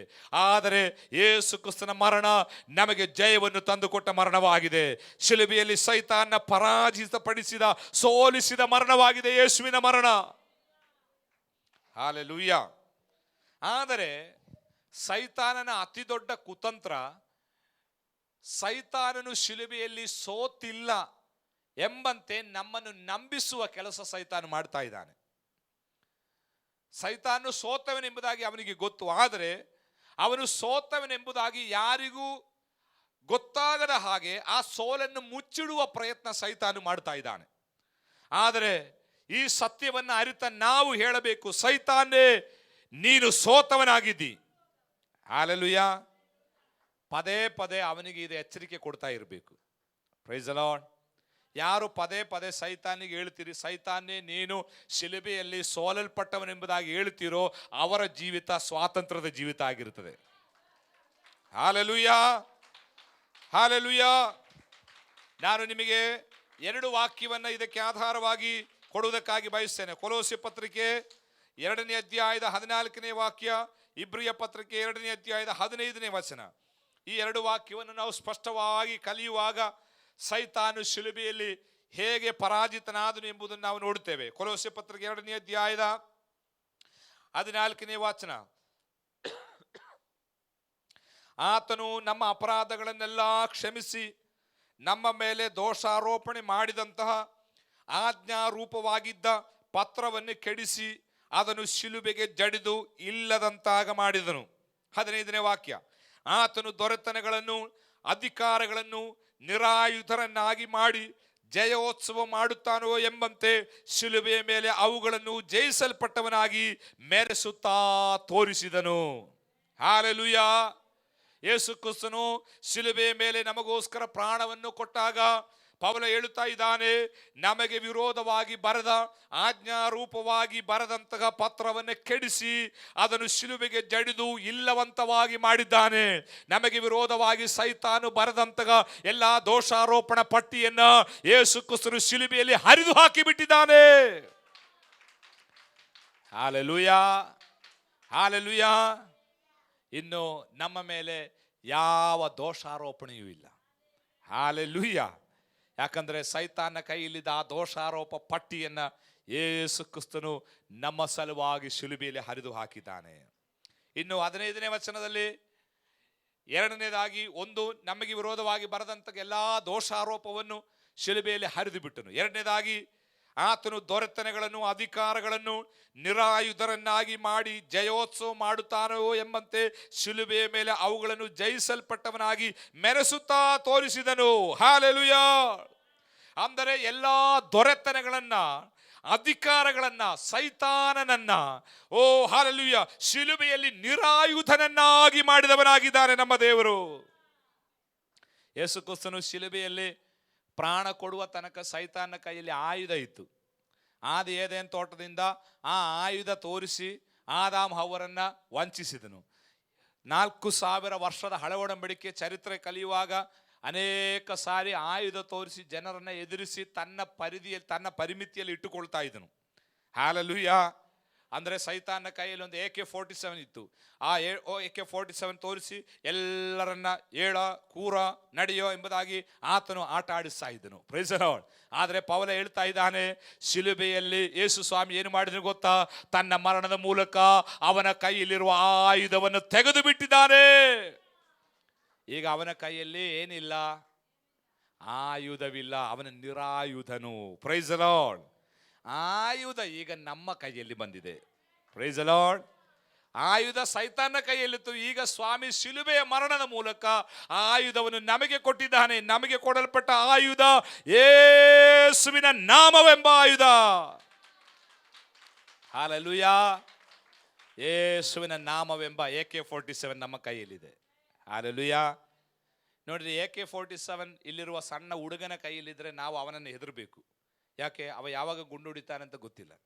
ಅವನ ಮೇಲೆ ನಮಗೆ ಹೆದರಿಕೆ ಇಲ್ಲದಿದ್ರು ಯಾರ ಮೇಲೆ ಹೆದರಿಕೆ? ಅವನ ಕೈಯಲ್ಲಿರುವ ಅವನ ಕೈಯಲ್ಲಿರುವ ಬಂದೂಕಿನ ಮೇಲೆ ನಮಗೆ ಹೆದರಿಕೆ, ಹೌದಲ್ವಾ? ಸೈತಾನು ನಮ್ಮನ್ನು ನೋಡಿ ಹೆದರಬೇಕಾದ್ರೆ ನಮ್ಮ ಪರ್ಸನಾಲಿಟಿ ನೋಡಿ ಎಲ್ಲ ಅವನು ಹೆದರುವುದು. Price the lord. ನಮ್ಮ ಕೈಯಲ್ಲಿರುವ ಆಯುಧ ನೋಡಿ ಅವನು ಹೆದರ್ತಾ ಇದ್ದಾನೆ. ಹಲ್ಲೆಲೂಯಾ. ನಮ್ಮ ಕೈಯಲ್ಲಿ ಇರುವ AK-47 ಯಾವುದು ಗೊತ್ತಾ? ಯೇಸುವಿನ ನಾಮ. ಹಲ್ಲೆಲೂಯಾ. ಯೇಸುವಿನ ನಾಮ, ಯೇಸುವಿನ ನಾಮ. ಯೇಸುವಿನ ನಾಮದಲ್ಲಿ ನಮಗೆ ಜಯವಿದೆ. ಸೈತಾನನ್ನು ಅಡಗಿಸುವಂಥದ್ದು ಯೇಸುವಿನ ನಾಮವಾಗಿದೆ. ರೋಗಗಳ ಮೇಲೆ ನಮಗೆ ಜಯ ಕೊಡುವುದು ಯೇಸುವಿನ ನಾಮವಾಗಿದೆ. ಸೈತಾನ ಕಟ್ಟುಗಳನ್ನು ಬಿಚ್ಚುವುದು ಯೇಸುವಿನ ನಾಮವಾಗಿದೆ. ಈ ನಾಮದಲ್ಲಿ ಪರಲೋಕ ಭೂಲೋಕದ ಸಕಲ ಜನರ ಮೊಣಕಾಲುಗಳು ಊರುತ್ತದೆ. ಎಲ್ಲ ನಾಲಿಗೆಯು ಯೇಸುವಿನ ನಾಮವನ್ನು ಹೇಳುವಂಥದ್ದಾಗಿರುತ್ತದೆ. Hallelujah, hallelujah. ಯೇಸುವಿನ ನಾಮವೆಂಬ ಆಯುಧವನ್ನ ಶಿಲುಬೆಯಲ್ಲಿ ನಮಗೆ ಕೊಟ್ಟಿದ್ದಾನೆ. ಹಲ್ಲೆಲೂಯಾ. ಇನ್ನು ಇಬ್ರಿಯರಿಗೆ ಬರೆದ ಪತ್ರಿಕೆ 2ನೇ ಅಧ್ಯಾಯದ 15ನೇ ವಚನಕ್ಕೆ ನಾವು ಬರುವಾಗ ಅಲ್ಲಿ ಅಪೊಸ್ತಲನಾದ ಪೌಲ ಇನ್ನೊಂದು ಸತ್ಯವನ್ನು ಹೇಳುತ್ತಿದ್ದಾನೆ. ಇದಲ್ಲದೆ ಮಕ್ಕಳು ರಕ್ತದ ಮಾಂಸಧಾರಿಗಳಾಗಿರುವುದರಿಂದ ಆತನು ಅವರಂತೆಯೇ ಆದನು. ತನ್ನ ಮರಣದಿಂದಲೇ ಮರಣಾಧಿಕಾರಿಯಾದ ಅಂದರೆ ಸೈತಾನನನ್ನು ಅಡಗಿಸಿ ಬಿಡುವುದಕ್ಕೂ ಮರಣ ಭಯದ ದಸೆಯಿಂದ ನಮ್ಮ ಜೀವಮಾನದಲ್ಲೆಲ್ಲ ದಾಸತ್ವೊಳಗಿದ್ದವರನ್ನು ಬಿಡಿಸುವುದಕ್ಕೂ ಅವರಂತೆ ರಕ್ತ ಮಾಂಸಧಾರಿಯಾದನು. ಹಲ್ಲೆಲೂಯಾ. ಲೋಕದ ಅತಿ ದೊಡ್ಡ ಭಯ ಯಾವುದು ಗೊತ್ತಾ? ಲೋಕದ ಜನರ ಅತಿ ದೊಡ್ಡ ಭಯ ಮರಣ ಭಯವಾಗಿದೆ. Hallelujah, hallelujah. ತಿನ್ನಬಾರದು ಎಂಬುದಾಗಿ ಹೇಳಿದ ವೃಕ್ಷದ ಹಣ್ಣನ್ನು ತಿಂದ ಆ ದಿವಸ ಆದಾಮ ಅವರು ಮರಣಕ್ಕೆ ತುತ್ತಾದರು. ತಿಂದ ಅವತ್ತು ನೀನು ಸಾಯುತ್ತಿ ಎಂಬುದಾಗಿ ದೇವರು ಹೇಳಿದರು. ಆದರೆ ಅವರು ಶಾರೀರಿಕವಾಗಿ ಸಾಯದಿದ್ದರು, ಅವರು ಆತ್ಮಿಕವಾಗಿ ಸತ್ತರು. Praise the lord. ಅಂದಿನಿಂದ ಮರಣ ಮನುಷ್ಯನೊಳಗೆ ಪ್ರವೇಶಿಸಿತು. ದೇವರು ಮನುಷ್ಯನನ್ನು ಸೃಷ್ಟಿಸಿದಾಗ ಸಾಯುವುದಕ್ಕಾಗಿ ಎಲ್ಲ ಸೃಷ್ಟಿಸಿದ್ದು, ಬದುಕುವುದಕ್ಕಾಗಿ ಸೃಷ್ಟಿಸಿದನು. ಹಲ್ಲೆಲೂಯಾ. ಮರಣವಿಲ್ಲದ ಒಂದು ಶರೀರದೊಡನೆ ಅವರನ್ನು ದೇವರು ಸೃಷ್ಟಿ ಮಾಡಿದ್ದು. ಆದರೆ ಮನುಷ್ಯನು ಪಾಪ ಮಾಡಿ ಮರಣವನ್ನು ತಾನೇ ಪಡೆದುಕೊಂಡನು. ಹಲ್ಲೆಲೂಯಾ. ಅಂದಿನಿಂದ ಮನುಷ್ಯನು ಸಾವು ಆರಂಭವಾಯಿತು. ಹಲ್ಲೆಲೂಯಾ. ಮನುಷ್ಯನ ಅತಿ ದೊಡ್ಡ ಭಯ ಮರಣದ ಮೇಲಿನ ಭಯ. ಹಲ್ಲೆಲೂಯಾ. ನಮಗೆ ಜ್ವರ ಬರುವಾಗ, ನಮಗೇನೋ ಒಂದು ಕಾಯಿಲೆ ಬರುವಾಗ ನಾವು ಹೆದರಲಿಕ್ಕೆ ಕಾರಣ ಏನು ಗೊತ್ತಾ? ಜ್ವರದವನ್ನೇ ಹೆದರುವುದಲ್ಲ, ಜ್ವರ ಬಂದರೆ ಸಾಯುತ್ತೇವೋ ಎಂಬ ಹೆದರಿಕೆ. ಹಲ್ಲೆಲೂಯಾ. ಹಲ್ಲೆಲೂಯಾ. ಮನುಷ್ಯನನ್ನ ಕಾಡುವಂತ ಅತಿ ದೊಡ್ಡ ಭಯ ಯಾವುದು ಗೊತ್ತಾ? ಮರಣ ಭಯ. ಒಮ್ಮೆ ಒಬ್ಬ ಮನುಷ್ಯ ಹೆಂಡತಿಯೊಟ್ಟಿಗೆ ಜಗಳ ಆಡಿ ಒಂದು ಹಗ್ಗ ಹಿಡ್ಕೊಂಡು ನಾನು ಆತ್ಮಹತ್ಯೆ ಮಾಡ್ತೇನೆ ಅಂತೇಳಿ ಹೋದ. ಸ್ವಲ್ಪ ದೂರ ಹೋದಾಗ ದೊಡ್ಡ ಮಳೆ ಬರ್ತಾ ಇದೆ, ಮಳೆ ಸಿಡಿಲು ಎಲ್ಲ ಬರ್ತದೆ. ಆವಾಗ ಅವನು ಒಂದು ವೇಟಿಂಗ್ ಶೆಡ್ನಲ್ಲಿ ಹೋಗಿ ಕೂತ. ಆಗ ಯಾರೋ ಬಂದರು, ಏನಪ್ಪ ಹಗ್ಗ ಹಿಡ್ಕೊಂಡು ಇಲ್ಲಿ ಕೂತೀನಿ, ನಾನು ಸಾಯ್ಲಿಕ್ಕೆ ಹೋಗ್ತಾ ಇದ್ದೇನೆ, ಆದರೆ ಮಳೆ ಬರ್ತದೆ, ಮಳೆ ಬಂದರೆ ನನಗೆ ಜ್ವರ ಬರ್ತದೆ ಅಂತ. ಸಾಯ್ಲಿಕ್ಕೆ ಹೋಗುವವನಿಗೆ ಜ್ವರ ಬಂದರೆ ಏನು? ಅವನಿಗೂ ಹೆದರಿಕೆ ಸಾಯ್ಲಿಕ್ಕೆ. ಅದೇ ಎಲ್ಲರಿಗೂ ಹೆದರಿಕೆ. ಯಾವುದನ್ನ? ಸಾವು ಅಂತ ಕೇಳುವಾಗ ಹೆದರಿಕೆ.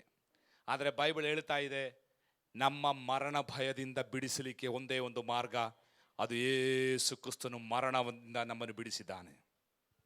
ಯೇಸುವಿಗೆ ಮಾತ್ರವೇ ಮನುಷ್ಯನ ಮರಣ ಭಯದಿಂದ ಬಿಡಿಸಲಿಕ್ಕೆ ಸಾಧ್ಯ. ಯಾಕಂದ್ರೆ ಮರಣವನ್ನು ಜಯಿಸಿದವನು ಯೇಸು ಮಾತ್ರವಾಗಿದ್ದಾನೆ. ಯೇಸು 33 ವರ್ಷಗಳ ಕಾಲ ಈ ಭೂಮಿಯಲ್ಲಿ ನಮ್ಮ ಹಾಗೆ ಬದುಕಿ ಶಿಲುಬೆಯಲ್ಲಿ ತನ್ನನ್ನು ಒಪ್ಪಿಸಿಕೊಟ್ಟು ಸತ್ತು ಹೂಣಲ್ಪಟ್ಟು 3ನೇ ದಿವಸ ಅವನು ಮೃತ್ಯುಂಜಯನಾಗಿ ಎದ್ದು ಬಂದಿದ್ದಾನೆ. ಏ ಮರಣವೇ ನಿನ್ನ ಜಯವೆಲ್ಲಿ, ಏ ಮರಣವೇ ನಿನ್ನ ವಿಷದ ಕೊಂಡಿಯಲ್ಲಿ ಎಂಬುದಾಗಿ ಮರಣವನ್ನ ಹೀಹಾಳಿಸುತ್ತಾ ಯೇಸು ಮರಣದ ಮೇಲೆ ಜಯಬೇರಿಯನ್ನು ಮೊಳಗಿಸಿದನು. ಲೋಕದಲ್ಲಿ ಮನುಷ್ಯನಾಗಿ ಬಂದವರೆಲ್ಲ ಸತ್ತು ಹೋಗಿದ್ದಾರೆ, ಆದರೆ ಮನುಷ್ಯನಾಗಿ ಹುಟ್ಟಿ ಇವತ್ತು ಜೀವಂತವಾಗಿ ಎದ್ದು ಬಂದವನು ಒಬ್ಬನೇ, ಅದು ಯೇಸು ಕ್ರಿಸ್ತನು ಮಾತ್ರವಾಗಿದ್ದಾನೆ. ನಮ್ಮ ಪ್ರಸಂಗಕ್ಕೆ ಹುರುಳು, ನಮ್ಮ ಪ್ರಸಂಗದ ದೃಢತೆ, ನಮ್ಮ ಪ್ರಸಂಗದ ಶಕ್ತಿ, ನಾವು ಸತ್ತು ಹೋದೊಬ್ಬ ಯೇಸುವನ್ನಲ್ಲ, ಸಾದೆ ಮರಣದ ಮೇಲೆ ಜಯಶಾಲಿಯಾದ ಯೇಸುವನ್ನ ನಾವು ಪ್ರಚಾರ ಮಾಡುತ್ತಾ ಇದ್ದೇವೆ. ಆದ್ದರಿಂದ ಮರಣ ಭಯದಲ್ಲಿ, ಮರಣ ಬಂಧನದಲ್ಲಿ ಬಿದ್ದಿರುವಂತವರು ನಮ್ಮ ಮಾತನ್ನು ಕೇಳುವುದಾದರೆ, ಇಗೋ ನಿಮಗೊಂದು ಶುಭ ಸಮಾಚಾರ, ಮರಣವನ್ನು ಜಯಿಸಿದ ಒಬ್ಬನು ಇಲ್ಲಿದ್ದಾನೆ, ಅವನ ಹೆಸರು ಯೇಸು. ಈ ಯೇಸುವನ್ನು ನಂಬಿದರೆ ಮರಣ ಭಯದಿಂದ ದೇವರು ನಿನ್ನನ್ನು ಬಿಡುಗಡೆ ಮಾಡುತ್ತಾನೆ. Hallelujah, hallelujah, hallelujah. ಇವತ್ತು ನನ್ನ ಮಾತನ್ನು ಕೇಳುವ ನೀವು ಯಾರಾದರೂ ಮರಣದ ಭಯದಲ್ಲಿರುವುದಾದರೆ, ನೀವು ನಿಜವಾಗಿ ದೇವರ ಮಕ್ಕಳಾಗಿ ಮಾರ್ಪಡಲಿಲ್ಲ. ಯಾಕಂದರೆ ನಮಗೆ ಮರಣದ ಮೇಲೆ ಭಯವಿಲ್ಲ. ಕಾರಣ, ಒಬ್ಬ ಮನುಷ್ಯನು 2 ಮರಣವನ್ನು ಹೊಂದಬೇಕು. ಒಂದು ಅವನ ಶಾರೀರಿಕ ಮರಣ.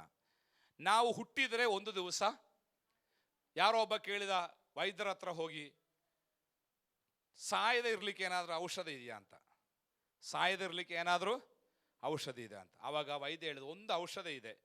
ಅವನಿಗೆ ಆಶ್ಚರ್ಯ ಆಯಿತು, ಏನು, ಎಷ್ಟಾಗ್ತದೆ ದುಡ್ಡು ಅಂತ. ಆವಾಗ ಅವನು ಹೇಳಿದ, ನೀನು ಹುಟ್ಟದೇ ಇರಬೇಕಿತ್ತು, ಅದೇ ಸಾಯದೇ ಇರಲಿಕ್ಕೆ ಕಾರಣ ಅಂತ. ನೀನು ಹುಟ್ಟದೇ ಇದ್ದಿದ್ರೆ ಏನಾಗ್ತಿರ್ಲಿಲ್ಲ, ಸಾಯ್ತಾ ಇರಲಿಲ್ಲ. ಅಂದರೆ ಹುಟ್ಟಿದವನು ಒಂದು ದಿವಸ ಸಾಯಲೇಬೇಕು, ಅದು ಲೋಕದ ನಿಯಮ. Praise the lord. ಆದರೆ ನಮಗೆ ಈ ಶಾರೀರಿಕ ಮರಣದ ಮೇಲೆ ಅಲ್ಲ ಹೆದರಿಕೆ, ಜನರಿಗೆ ನಿತ್ಯ ಮರಣದ ಮೇಲೆ ಹೆದರಿಕೆ. Praise the lord. ಅಂದರೆ ಬೈಬಲ್ ಹೇಳ್ತಾ ಇದೆ, 2ನೇ ಮರಣವಿದೆ. ಒಂದು ನಮ್ಮ ಫಿಸಿಕಲ್ ಡೆತ್, ಇನ್ನೊಂದು ಸ್ಪಿರಿಚುವಲ್ ಡೆತ್. ಒಂದು ನಮ್ಮ ಶರೀರಕ್ಕೆ ಉಂಟಾಗುವ ಮರಣ, ಇನ್ನೊಂದು ನಮ್ಮ ಆತ್ಮಕ್ಕೆ ಉಂಟಾಗುವ ಮರಣ. ಹಲ್ಲೆಲೂಯಾ. ಯೇಸು ಕ್ರಿಸ್ತನು ಶಿಲುಬೆಯ ಮೇಲೆ ಸತ್ತು ಮರಣದಿಂದ ನಮ್ಮನ್ನು ಬಿಡಿಸಿದನು ಎಂಬುದಾಗಿ ಹೇಳಿದರೆ, ನಮ್ಮ ಶಾರೀರಿಕ ಮರಣವಲ್ಲ, ನಮ್ಮ ನಿತ್ಯ ಮರಣದಿಂದ. ಅದನ್ನು ಪ್ರಕಟಣೆ ಪುಸ್ತಕ 21ನೇ ಅಧ್ಯಾಯದಲ್ಲಿ ಅದೇ 2ನೇ ಮರಣ, ಅದೇ ಬೆಂಕಿ ಗಂಧಕಗೊಳ್ಳುವ ನರಕ, ಅದಾಗಿದೆ 2ನೇ ಮರಣ. Praise the lord. ಈ ಮರಣದಿಂದ ಬಿಡಿಸುವುದಕ್ಕೆ ಲೋಕದಲ್ಲಿ ಯಾರೂ ಬಂದಿಲ್ಲ, ಯೇಸು ಕ್ರಿಸ್ತನು ಮಾತ್ರ ಬಂದಿದ್ದಾರೆ. Hallelujah, hallelujah. ನಾವು ಶಾರೀರಿಕವಾಗಿ ಸತ್ತರೆ ನಮಗೆ ಬಹಳ ಸಂತೋಷ. ಕಾರಣ ಏನು ಗೊತ್ತಾ? ಪೌಲ ಹೇಳ್ತಾ ಇದ್ದಾನೆ, ನನಗೆ ಬದುಕುವುದಂದ್ರೆ ಕ್ರಿಸ್ತನು, ಸಾಯುವುದು ಲಾಭವಾಗಿದೆ. ಯಾಕೆ ಪೌಲನಿಗೆ ಸಾಯುವುದು ಲಾಭ? ನಾನು ಈ ಲೋಕದ ಶರೀರದಿಂದ ಬಿಡುಗಡೆ ಹೊಂದಿದರೆ ನಾನು ಪರದೇಶದಲ್ಲಿ ನನ್ನ ಕರ್ತನೊಂದಿಗೆ ಸದಾಕಾಲ ಇರುತ್ತೇನೆ. ಆದ್ದರಿಂದ ಬದುಕಿದರೆ ನನಗೆ ಕ್ರಿಸ್ತನು, ಸತ್ತರೆ ನನಗೆ ಲಾಭ. ಯಾಕೆ ಲಾಭ ಗೊತ್ತಾ? ನಾನು ನಿತ್ಯ ನರಕಕ್ಕಲ್ಲ ಹೋಗುವಂಥದ್ದು, ಯೇಸುವಿನ ಪಾದ ಬಳಿಯಲ್ಲಿ ನಾನು ಇರುತ್ತೇನೆ. ಆ ನಿತ್ಯ ಸ್ವರ್ಗ ರಾಜ್ಯದಲ್ಲಿ ನಾನು ಇರುತ್ತೇನೆ. ಹಲ್ಲೆಲೂಯಾ. ಈ ದೃಢತೆ, ಈ ಅರಿವು ನಿಮ್ಮಲ್ಲಿ ಯಾರಿಗಾದರೂ ಇಲ್ಲದೇ ಇದ್ದರೆ, ನಮ್ಮ ಮಾತನ್ನು ಕೇಳುವವರಿಗೆ ನಾನು ಹೇಳುತ್ತೇನೆ, ಇವತ್ತು ನೀವು ಸತ್ತರೆ ನಿಮ್ಮ ಜೀವಿತ, ನಿಮ್ಮ ನಿತ್ಯತೆ ನೀವು ಎಲ್ಲಿ ಕಳೆಯುತ್ತೀರಿ? ನಿತ್ಯ ನರಕದಲ್ಲೋ ನಿತ್ಯ ಸ್ವರ್ಗದಲ್ಲೋ? ಈಗೋ ನಿಮಗೊಂದು ಶುಭ ಸಮಾಚಾರ ನಾವು ಸಾರುತ್ತೇವೆ.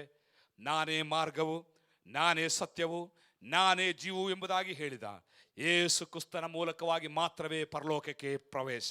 ಯೇಸು ಕ್ರಿಸ್ತನು ಹೇಳಿದನು, ನನ್ನ ಮೂಲಕವಲ್ಲದೆ ತಂದೆಯ ಬಳಿಗೆ ಯಾರಿಗೂ ಹೋಗುವುದಕ್ಕೆ ಸಾಧ್ಯವಿಲ್ಲ.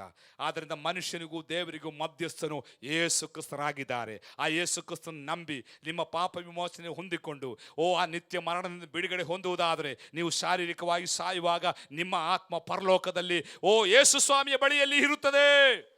ಶಿಲುಬೆಯಲ್ಲಿ ತನ್ನೊಡನೆ ಇದ್ದಂತಹ ಒಬ್ಬ ಕಳ್ಳನಿಗೆ ಸ್ವಾಮಿ ಹೇಳಿದ್ದು, ಇಂದು ನೀನು ನನ್ನೊಡನೆ ಪರದೇಶದಲ್ಲಿರುತ್ತಿ. ಹಲ್ಲೆಲೂಯಾ. ಯೇಸು ಕ್ರಿಸ್ತನನ್ನು ಅಂಗೀಕಾರ ಮಾಡಿಕೊಂಡು ದೇವರ ಮಕ್ಕಳಾದವರು ಸತ್ತರೆ ಅವರಿಗೆ ಅದು ಲಾಭ. ಯಾಕಂದರೆ ಅವರು ಯೇಸು ಸ್ವಾಮಿಯೊಂದಿಗೆ ನಿತ್ಯ ನಿತ್ಯ ನಿತ್ಯ ಯುಗ ಯುಗಾಂತರ ಯುಗ ಯುಗಾಂತರ ಯೇಸುವಿನೊಂದಿಗೆ ಅವರಾಗಿರುತ್ತಾರೆ. ಹಲ್ಲೆಲೂಯಾ.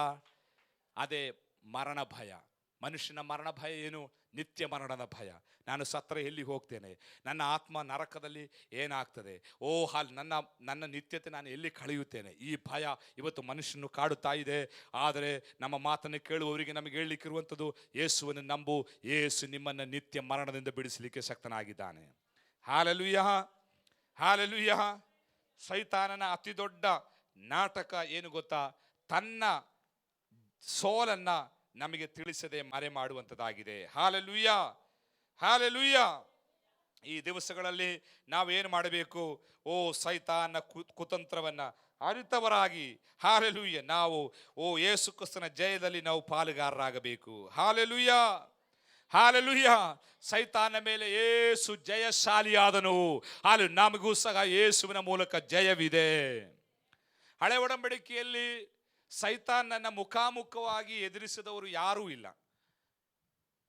ಎಲ್ಲರೂ ಇಂಡೈರೆಕ್ಟ್ ಆಗಿ, ಡೈರೆಕ್ಟ್ ಆಗಿ ಮುಖಾಮುಖಿಯಾಗಿ ಯಾರೂ ಹಳೆ ಒಡಂಬಡಿಕೆಯಲ್ಲಿ ಸೈತಾನನ್ನು ಎದುರಿಸಿರಲಿಲ್ಲ.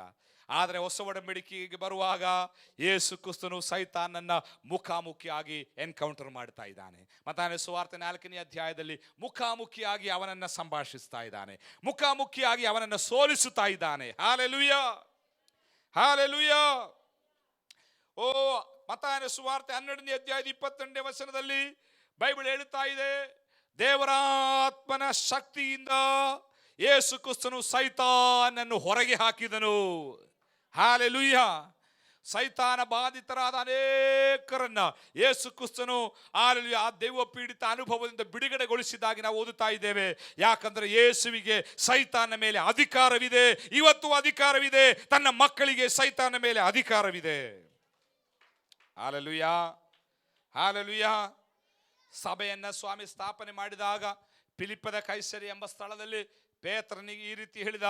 ಮತ್ತಾಯನ ಸುವಾರ್ತೆ 16ನೇ ಅಧ್ಯಾಯ 18ನೇ ವಚನದಲ್ಲಿ, ನಾನು ನನ್ನ ಸಭೆಯನ್ನು ಕಟ್ಟುತ್ತೇನೆ, ಪಾತಾಳದ ಬಲಗಳು ಅದನ್ನು ಜಯಿಸಲಾರದು. ಹಲ್ಲೆಲೂಯಾ. ನನ್ನನ್ನು ಕೇಳುವ ದೇವರ ಮಕ್ಕಳೇ, ನಮಗೆ ವಿರೋಧವಾಗಿ ಪಾತಾಳದ ಶಕ್ತಿಗಳು, ಬಲಗಳಿದೆ. ಆದರೆ ಯೇಸು ಕ್ರಿಸ್ತನೊಂದಿಗೆ ಬದುಕುವವನಿಗೆ ಪಾತಾಳದ ಶಕ್ತಿಗಳು ಸವಾಲಾಗಿಲ್ಲ. ಅವನಿಗೆ ಅದೊಂದು ಸವಾಲಲ್ಲ. ಯಾಕಂದ್ರೆ ನಮ್ಮ ದೇವರು ಪಾತಾಳದ ಬಲವನ್ನ ಜಯಿಸಿದಾತನಾಗಿದ್ದಾನೆ. ಅಪೊಸ್ತಲನಾದ ಯಾಕೋಬನು ತನ್ನ ಪತ್ರಿಕೆಯ 4ನೇ ಅಧ್ಯಾಯದ 7ನೇ ವಾಕ್ಯದಲ್ಲಿ ಈ ರೀತಿ ಹೇಳುತ್ತಿದ್ದಾನೆ, ನೀವು ಸೈತಾನನ್ನು ಎದುರಿಸಿರಿ. ನೀವು ಸೈತಾನನ್ನ ರೆಸಿಸ್ಟ್ ದ ಡೆವಿಲ್, ಸೈತಾನನ್ನ ಎದುರಿಸಿರಿ, ಆತನು ನಿಮ್ಮನ್ನು ಬಿಟ್ಟು ಓಡಿ ಹೋಗುತ್ತಾನೆ. Hallelujah, hallelujah. ಆದ್ದರಿಂದ ಸೈತಾನನ ಬಂಧನದಲ್ಲಿ, ಆತನ ಮರಣ ಭಯದಲ್ಲಿ, ಆತನ ಹಿಡಿತದಲ್ಲಿ ಯಾರಾದ್ರೂ ಇವತ್ತಿರುವುದಾದರೆ, ಯೇಸು ಕ್ರಿಸ್ತನ ಮೂಲಕ ಸೈತಾನ ಮೇಲೆ ನಮಗೆ ದೇವರು ಜಯವನ್ನು ಕೊಟ್ಟಿದ್ದಾನೆ. ಪ್ರಕಟಣೆ ಪುಸ್ತಕ 12ನೇ ಅಧ್ಯಾಯದ 11-12 ವಾಕ್ಯ ಓದುವಾಗ ಅಲ್ಲಿ ಘಟಸರ್ಪನನ್ನ ಪ್ರಧಾನ ದೂತನಾದ ಮೀಕಾಯೇಲನು ಆಕಾಶದಿಂದ ಕಡಿದು ಹಾಕಿದಾಗ ಅಲ್ಲಿ ಪರಲೋಕದ ಜೀವಿಗಳು ಒಂದು ಹಾಡನ್ನು ಹಾಡುತ್ತಾ ಇದ್ದಾರೆ. ಆ ಹಾಡಿನಲ್ಲಿ ಹೇಗೆ ಸೈತಾನ ಮೇಲೆ ನಮಗೆ ಜಯ ಸಿಕ್ಕಿದೆ ಎಂಬುದಾಗಿ ಆ ಹಾಡಿನಲ್ಲಿದೆ. ಒಂದು, ಅವರು ಯೇಸುವಿನ ರಕ್ತದಿಂದ ಸೈತಾನ ಮೇಲೆ ಜಯ ಹೊಂದಿದರು. ಹಲ್ಲೆಲೂಯಾ. ಒಂದನೇದಾಗಿ ಹೇಗೆ ಯೇಸುವಿನ ರಕ್ತದಿಂದ ನಮಗೆ ಸೈತಾನ ಮೇಲೆ ಜಯವಿದೆ. ಹಲ್ಲೆಲೂಯಾ. ಯೇಸುವಿನ ರಕ್ತದಲ್ಲಿ ನಾವು ಯಾವಾಗಲೂ ಆಶ್ರಯಿಸಬೇಕು. ಯೇಸುವಿನ ರಕ್ತ ನಮ್ಮನ್ನು ಯಾವಾಗಲೂ ಮರೆ ಮಾಡುವಂಥದ್ದಾಗಿರಬೇಕು. ಯೇಸುವಿನ ರಕ್ತದಲ್ಲಿ ನಮ್ಮನ್ನು ನಾವು ಸಂರಕ್ಷಿಸುವಂಥವರಾಗಿರಬೇಕು. ಯೇಸುವಿನ ರಕ್ತ ಸೈತಾನ ಮೇಲೆ ಜಯ ಕೊಟ್ಟದಾಗಿದೆ. ಹಲ್ಲೆಲೂಯಾ. ಎರಡನೇದಾಗಿ ನಾವಲ್ಲಿ ಓದುತ್ತೇವೆ, ಅವರ ಬಾಯ ಮಾತಿನಿಂದ ಅಲ್ವಾ, ಅವರ ಸಾಕ್ಷಿ ನುಡಿಗಳಿಂದ ಅವರು ಸೈತಾನ ಮೇಲೆ ಜಯ ಹೊಂದಿದರು. ಹಲ್ಲೆಲೂಯಾ. ಒಂದು, ಯೇಸು ಕ್ರಿಸ್ತನ ರಕ್ತ ಅಂದರೆ ಯೇಸುವಿನ ಶಿಲುಬೆಯ ಮರಣದಿಂದ ನಮಗೆ ಸೈತಾನ ಮೇಲೆ ಜಯವಾಯಿತು. ನಾನು ಹೇಳುವುದು ನೀವು ಸರಿಯಾಗಿ ಅರ್ಥ ಮಾಡಿಕೊಳ್ಳಬೇಕು. ಯೇಸು ಕ್ರಿಸ್ತನು ಶಿಲುಬೆಯ ಮೇಲೆ ಮರಣ ಹೊಂದಿದಾಗ, ತನ್ನ ರಕ್ತ ಸುರಿಸಿದಾಗ, ಆ ರಕ್ತದಲ್ಲಿ ನಾವು ಆಶ್ರಯಿಸಿದಾಗ ನಮಗೆ ಸೈತಾನ ಮೇಲೆ ಜಯ ಸಿಕ್ಕಿತು. ಹಲ್ಲೆಲೂಯಾ. ಯೇಸು ಸೈತಾನ ಮೇಲೆ ಜಯ ತನ್ನ ಮರಣದ ಮೂಲಕ ಸಂಪಾದಿಸಿಕೊಟ್ಟಿದ್ದಾನೆ, ಅದನ್ನು ಸ್ಯಾಂಕ್ಷನ್ ಮಾಡಿ ಇಟ್ಟಿದ್ದಾನೆ. ಆ ಜಯವನ್ನು ನಾವು ಹೇಗೆ ಅನುಭವಿಸುವುದು ಗೊತ್ತಾ? ನಮ್ಮ ಸಾಕ್ಷಿ ನುಡಿಗಳ ಮೂಲಕ, ನಮ್ಮ ಬಾಯ ಮಾತಿನ ಮೂಲಕ. ಏನು ನಮ್ಮ ಬಾಯ ಮಾತು, ಏನು ನಮ್ಮ ಸಾಕ್ಷಿ ನುಡಿ? ಸೈತಾನಿಗೆ ನೀವು ನುಡಿಯಬೇಕು. ಏನು? ಸೈತಾನೇ, ನೀನು ಶಿಲುಬೆಯಲ್ಲಿ ಸೋಲಿಸಲ್ಪಟ್ಟವನಾಗಿದ್ದೀ. ಹಲ್ಲೆಲೂಯಾ. ಇದು ನಮ್ಮ ಸಾಕ್ಷಿ ನುಡಿ. ಸಭೆಯಲ್ಲಿ ಎದ್ದು ನಿಂತು ಸಾಕ್ಷಿ ಹೇಳುವುದಲ್ಲ. ನಿಮ್ಮ ಪ್ರತಿಕೂಲದ ಸಮಯದಲ್ಲಿ, ಶೋಧನೆಯ ಸಮಯದಲ್ಲಿ ನೀವು ಸೈತಾನಿಗೆ ಹೇಳಬೇಕು, ಸೈತಾನೇ, ನೀನು ಶಿಲುಬೆಯಲ್ಲಿ ಸೋಲಿಸಲ್ಪಟ್ಟವನು. ಪದೇ ಪದೇ ಅವನಿಗೆ ಎಚ್ಚರಿಕೆ. ಅವನಿಗೆ ಬಹಳ ಮರವು. ಸೈತಾನಿಗೆ ಒಂದೇ ವಿಚಾರದಲ್ಲಿ ಮರವು. ಯಾವುದು ಗೊತ್ತಾ? ಅವನು ಸೋತ ವಿಚಾರದಲ್ಲಿ ಮರವು ಅವನಿಗೆ. ಆದ್ದರಿಂದ ನಮ್ಮ ಕರ್ತವ್ಯ ಏನು ಗೊತ್ತಾ? ಪದೇ ಪದೇ ಅವನಿಗೆ ಆ ಮರವನ್ನು ಎಚ್ಚರಿಕೆ ಮಾಡ್ತಾ ಇರಬೇಕು. ಏನು? ನೀನು ಶಿಲುಬೆಯಲ್ಲಿ ಸೋತವನಾಗಿದ್ದೀಯ. ಹಲ್ಲೆಲೂಯಾ. ಹಲ್ಲೆಲೂಯಾ. ಅವನಿಗೆ ಮೆಮರಿ ಪವರ್ ಸ್ವಲ್ಪ ಕಡಿಮೆ. ಈ ಒಂದೇ ವಿಚಾರದಲ್ಲಿ ಅವನಿಗೆ ಮೆಮರಿ ಕಡಿಮೆ. ಯಾವುದು ಗೊತ್ತಾ? ಅವನು ಸೋತ ವಿಚಾರ ಅವನಿಗೆ ಗೊತ್ತಿಲ್ಲಂತೆ. ಅದಕ್ಕೆ ನಾವೇನು ಮಾಡಬೇಕು? ನಮ್ಮ ಸಾಕ್ಷಿ ನುಡಿ ಏನು ಗೊತ್ತಾ? ಪದೇ ಪದೇ ಹೇಳ್ತಾ ಇರಬೇಕು, ನೀನು ಸೋತಿದ್ದೀಯಾ. ಹಲ್ಲೆಲೂಯಾ.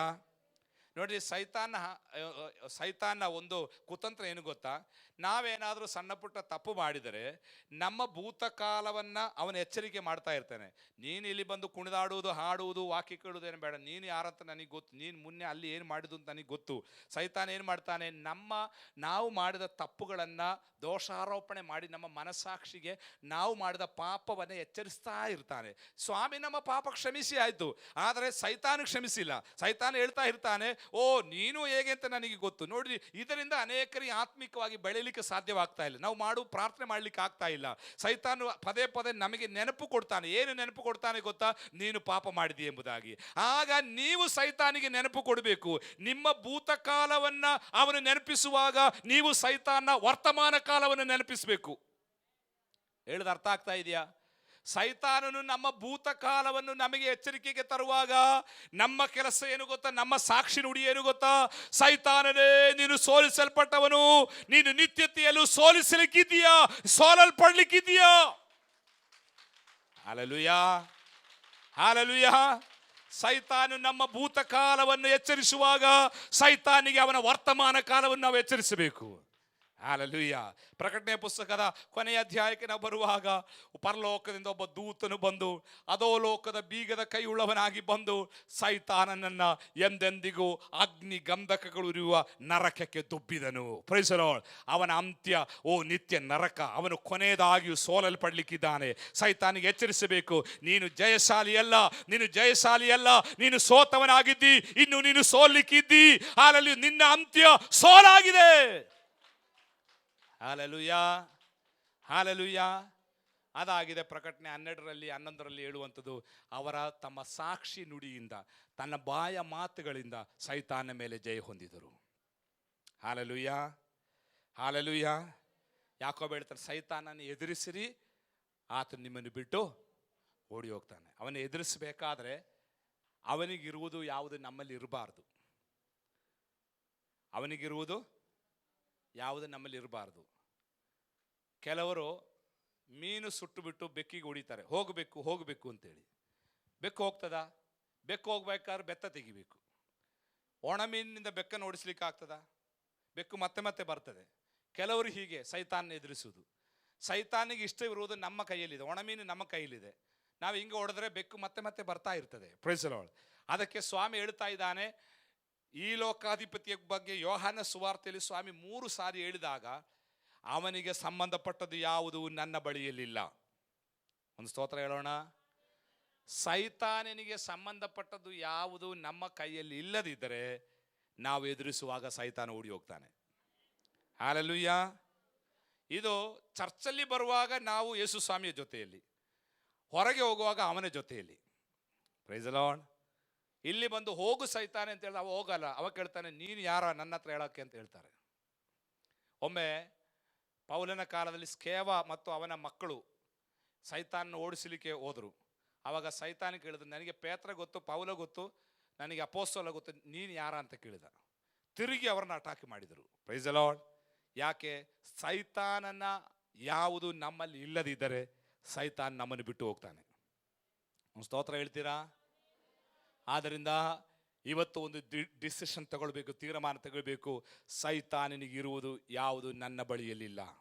ಏನಾದರೂ ಅವಶೇಷಗಳು ಉಳಿದಿರುವುದಾದರೆ ಈ ಕೂಟ ಮುಗಿಯುವುದರೊಳಗಾಗಿ ಪ್ರಾರ್ಥನೆ ಮಾಡಿರಿ, ಕರ್ತನೇ ಓ ಹಾಲು ನನ್ನನ್ನು ಸಂಪೂರ್ಣವಾಗಿ ಪರಿಶುದ್ಧಗೊಳಿಸು. ಸೈತಾನನಿಗೆ ಅವಕಾಶ ಹೇಳಲಿಕ್ಕೆ, ಸೈತಾನದೆಂಬುದಾಗಿ ಹೇಳಲಿಕ್ಕೆ ಯಾವುದು ನನ್ನಲ್ಲಿ ಇರಬಾರದು.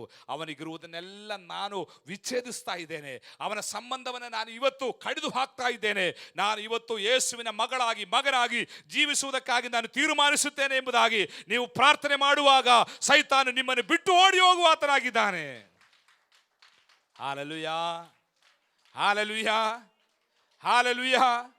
ಇವತ್ತು ಅನೇಕ ದೇವರ ಮಕ್ಕಳು ಸೈತಾನ ಹೆದರಿಕೆಯಲ್ಲೂ ಬಂಧನದಲ್ಲೂ ಇದ್ದಾರೆ. ಕಾರಣ ಏನು ಗೊತ್ತಾ? ನಾವು ಯೇಸು ಸ್ವಾಮಿಯನ್ನು ಸ್ವೀಕಾರ ಮಾಡಿದ್ದೇವೆ ನಿಜ, ಆದರೆ ಸೈತಾನನ್ನು ಅವನಿಗಿರುವುದನ್ನು ಸಂಪೂರ್ಣವಾಗಿ ನಮ್ಮಿಂದ ನಾವು ಬಿಟ್ಟಿಲ್ಲ. ಹಲ್ಲೆಲೂಯಾ.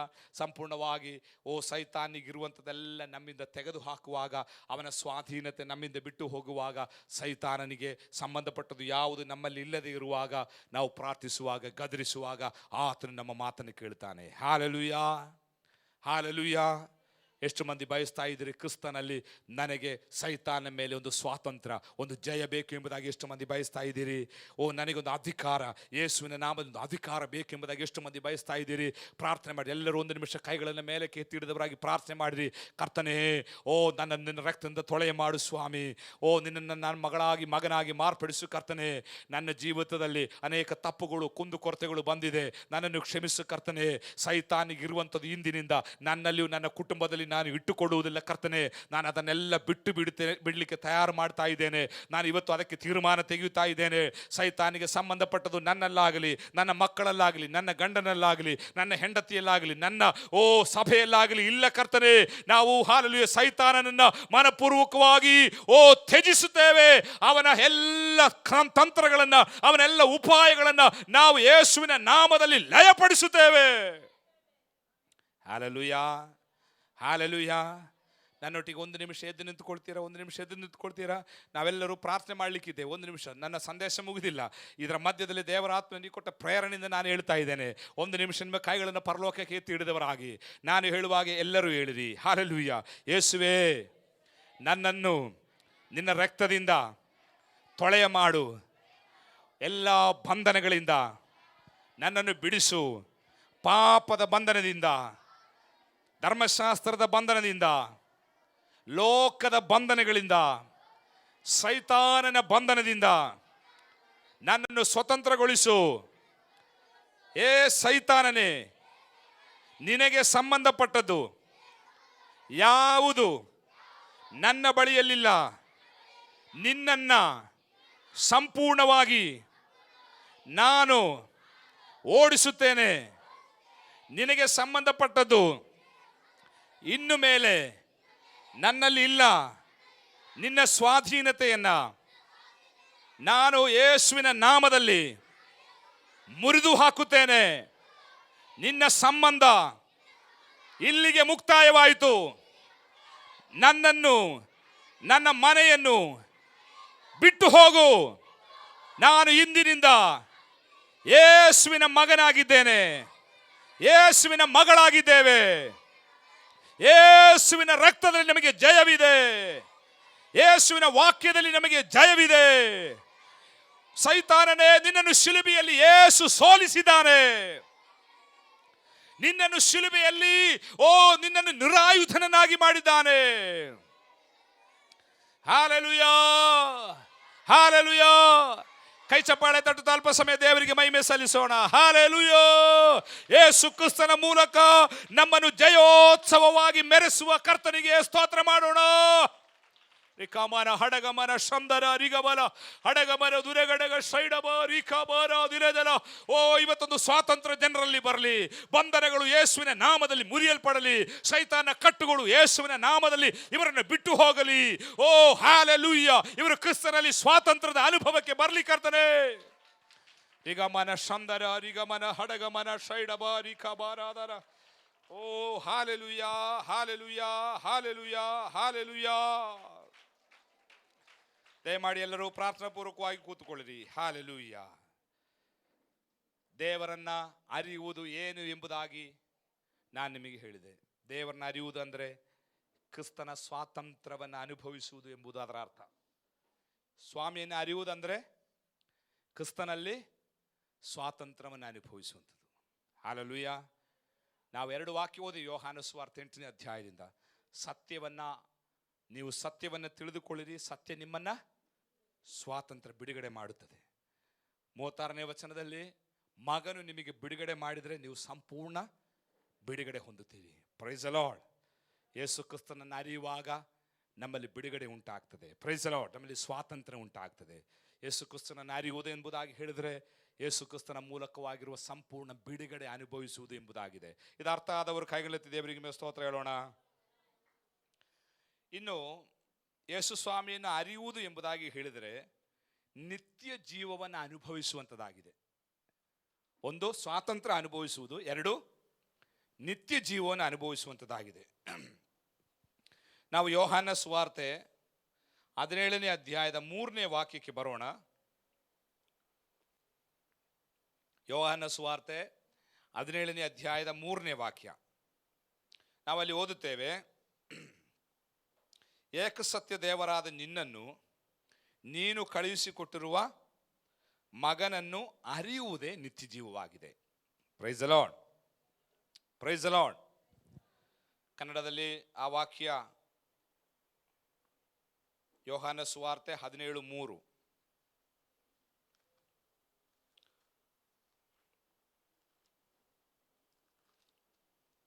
ಒಬ್ಬನೇ ಸತ್ಯದೇವರಾಗಿರುವ ನಿನ್ನನ್ನು ನೀನು ಕಳಿಸಿಕೊಟ್ಟ ಯೇಸು ಕ್ರಿಸ್ತನನ್ನು ತಿಳಿಯುವುದೇ ನಿತ್ಯ ಜೀವ. What is eternal life? ನಿತ್ಯ ಜೀವ ಅಂದರೆ ಏನು? ಒಬ್ಬನೇ ಸತ್ಯದೇವರಾಗಿರುವ ನಿನ್ನನ್ನು ನೀನು ಕಳುಹಿಸಿಕೊಟ್ಟಿರುವ ಯೇಸು ಕ್ರಿಸ್ತನನ್ನು ಅರಿಯುವುದು ನಿತ್ಯ ಜೀವವಾಗಿದೆ. Praise the lord. ದೇವರನ್ನು ನಂಬುವುದಲ್ಲ ನಿತ್ಯ ಜೀವ, ದೇವರನ್ನ ಅರಿಯುವುದು ನಿತ್ಯ ಜೀವವಾಗಿದೆ. Praise the lord. ನಿತ್ಯ ಜೀವ ಎಂಬುದಕ್ಕೆ ಡಿಕ್ಷನರಿ ಮೀನಿಂಗ್ ನಿತ್ಯವಾಗಿ ಜೀವಿಸುವುದು ಎಂಬುದು. ಎಕ್ಸಿಸ್ಟಿಂಗ್ ಫಾರ್ ಎವರ್, ಎಂದೆಂದಿಗೂ ಬದುಕುವುದು, ಅದು ನಿತ್ಯ ಜೀವ, ಅದರ ಡಿಕ್ಷನರಿ ಮೀನಿಂಗ್. ಆದರೆ ಬಿಬ್ಲಿಕಲ್ ಮೀನಿಂಗ್ ಅದಲ್ಲ. ಬೈಬಲಿನ ಅರ್ಥ ಮತ್ತು ಡಿಕ್ಷನರಿ ಅರ್ಥ ಎರಡು ಆಗಿದೆ. ಇಲ್ಲಿ ನಾವು ಓದಿದ ವಾಕ್ಯದಲ್ಲಿ ನಿತ್ಯ ಜೀವ ಏನು? ನಿತ್ಯವಾಗಿ ಜೀವಿಸುವುದಲ್ಲ ನಿತ್ಯ ಜೀವ. ನಿತ್ಯ ಜೀವಕ್ಕೆ ಕೊಡಲ್ಪಟ್ಟಿರುವ ಡೆಫಿನೇಷನ್, ಒಬ್ಬನೇ ದೇವರಾಗಿರುವ ನಿನ್ನನ್ನು ನೀನು ಕಳುಹಿಸಿದ ಯೇಸು ಕ್ರಿಸ್ತನನ್ನು ಅರಿಯುವುದಾಗಿದೆ ನಿತ್ಯ ಜೀವ. ಹಲ್ಲೆಲೂಯಾ. ನಿತ್ಯವಾಗಿ ಜೀವಿಸುವುದಲ್ಲ ನಿತ್ಯ ಜೀವ. ಯಾಕೆ ನಾನು ಹಾಗೆ ಹೇಳಿದೆನೆಂದರೆ, ನರಕ ನಿತ್ಯ ಜೀವವಾಗಿದೆ. ನರಕದಲ್ಲಿ ಏನಿದೆ? ನಿತ್ಯವಾಗಿ ಜನ ಬದುಕ್ತಾರೆ. ನಿತ್ಯವಾಗಿ ಬದುಕುವುದು ನಿತ್ಯ ಜೀವ. ಆದರೆ ನರಕದಲ್ಲೂ ನಿತ್ಯ ಜೀವ ಇದೆ.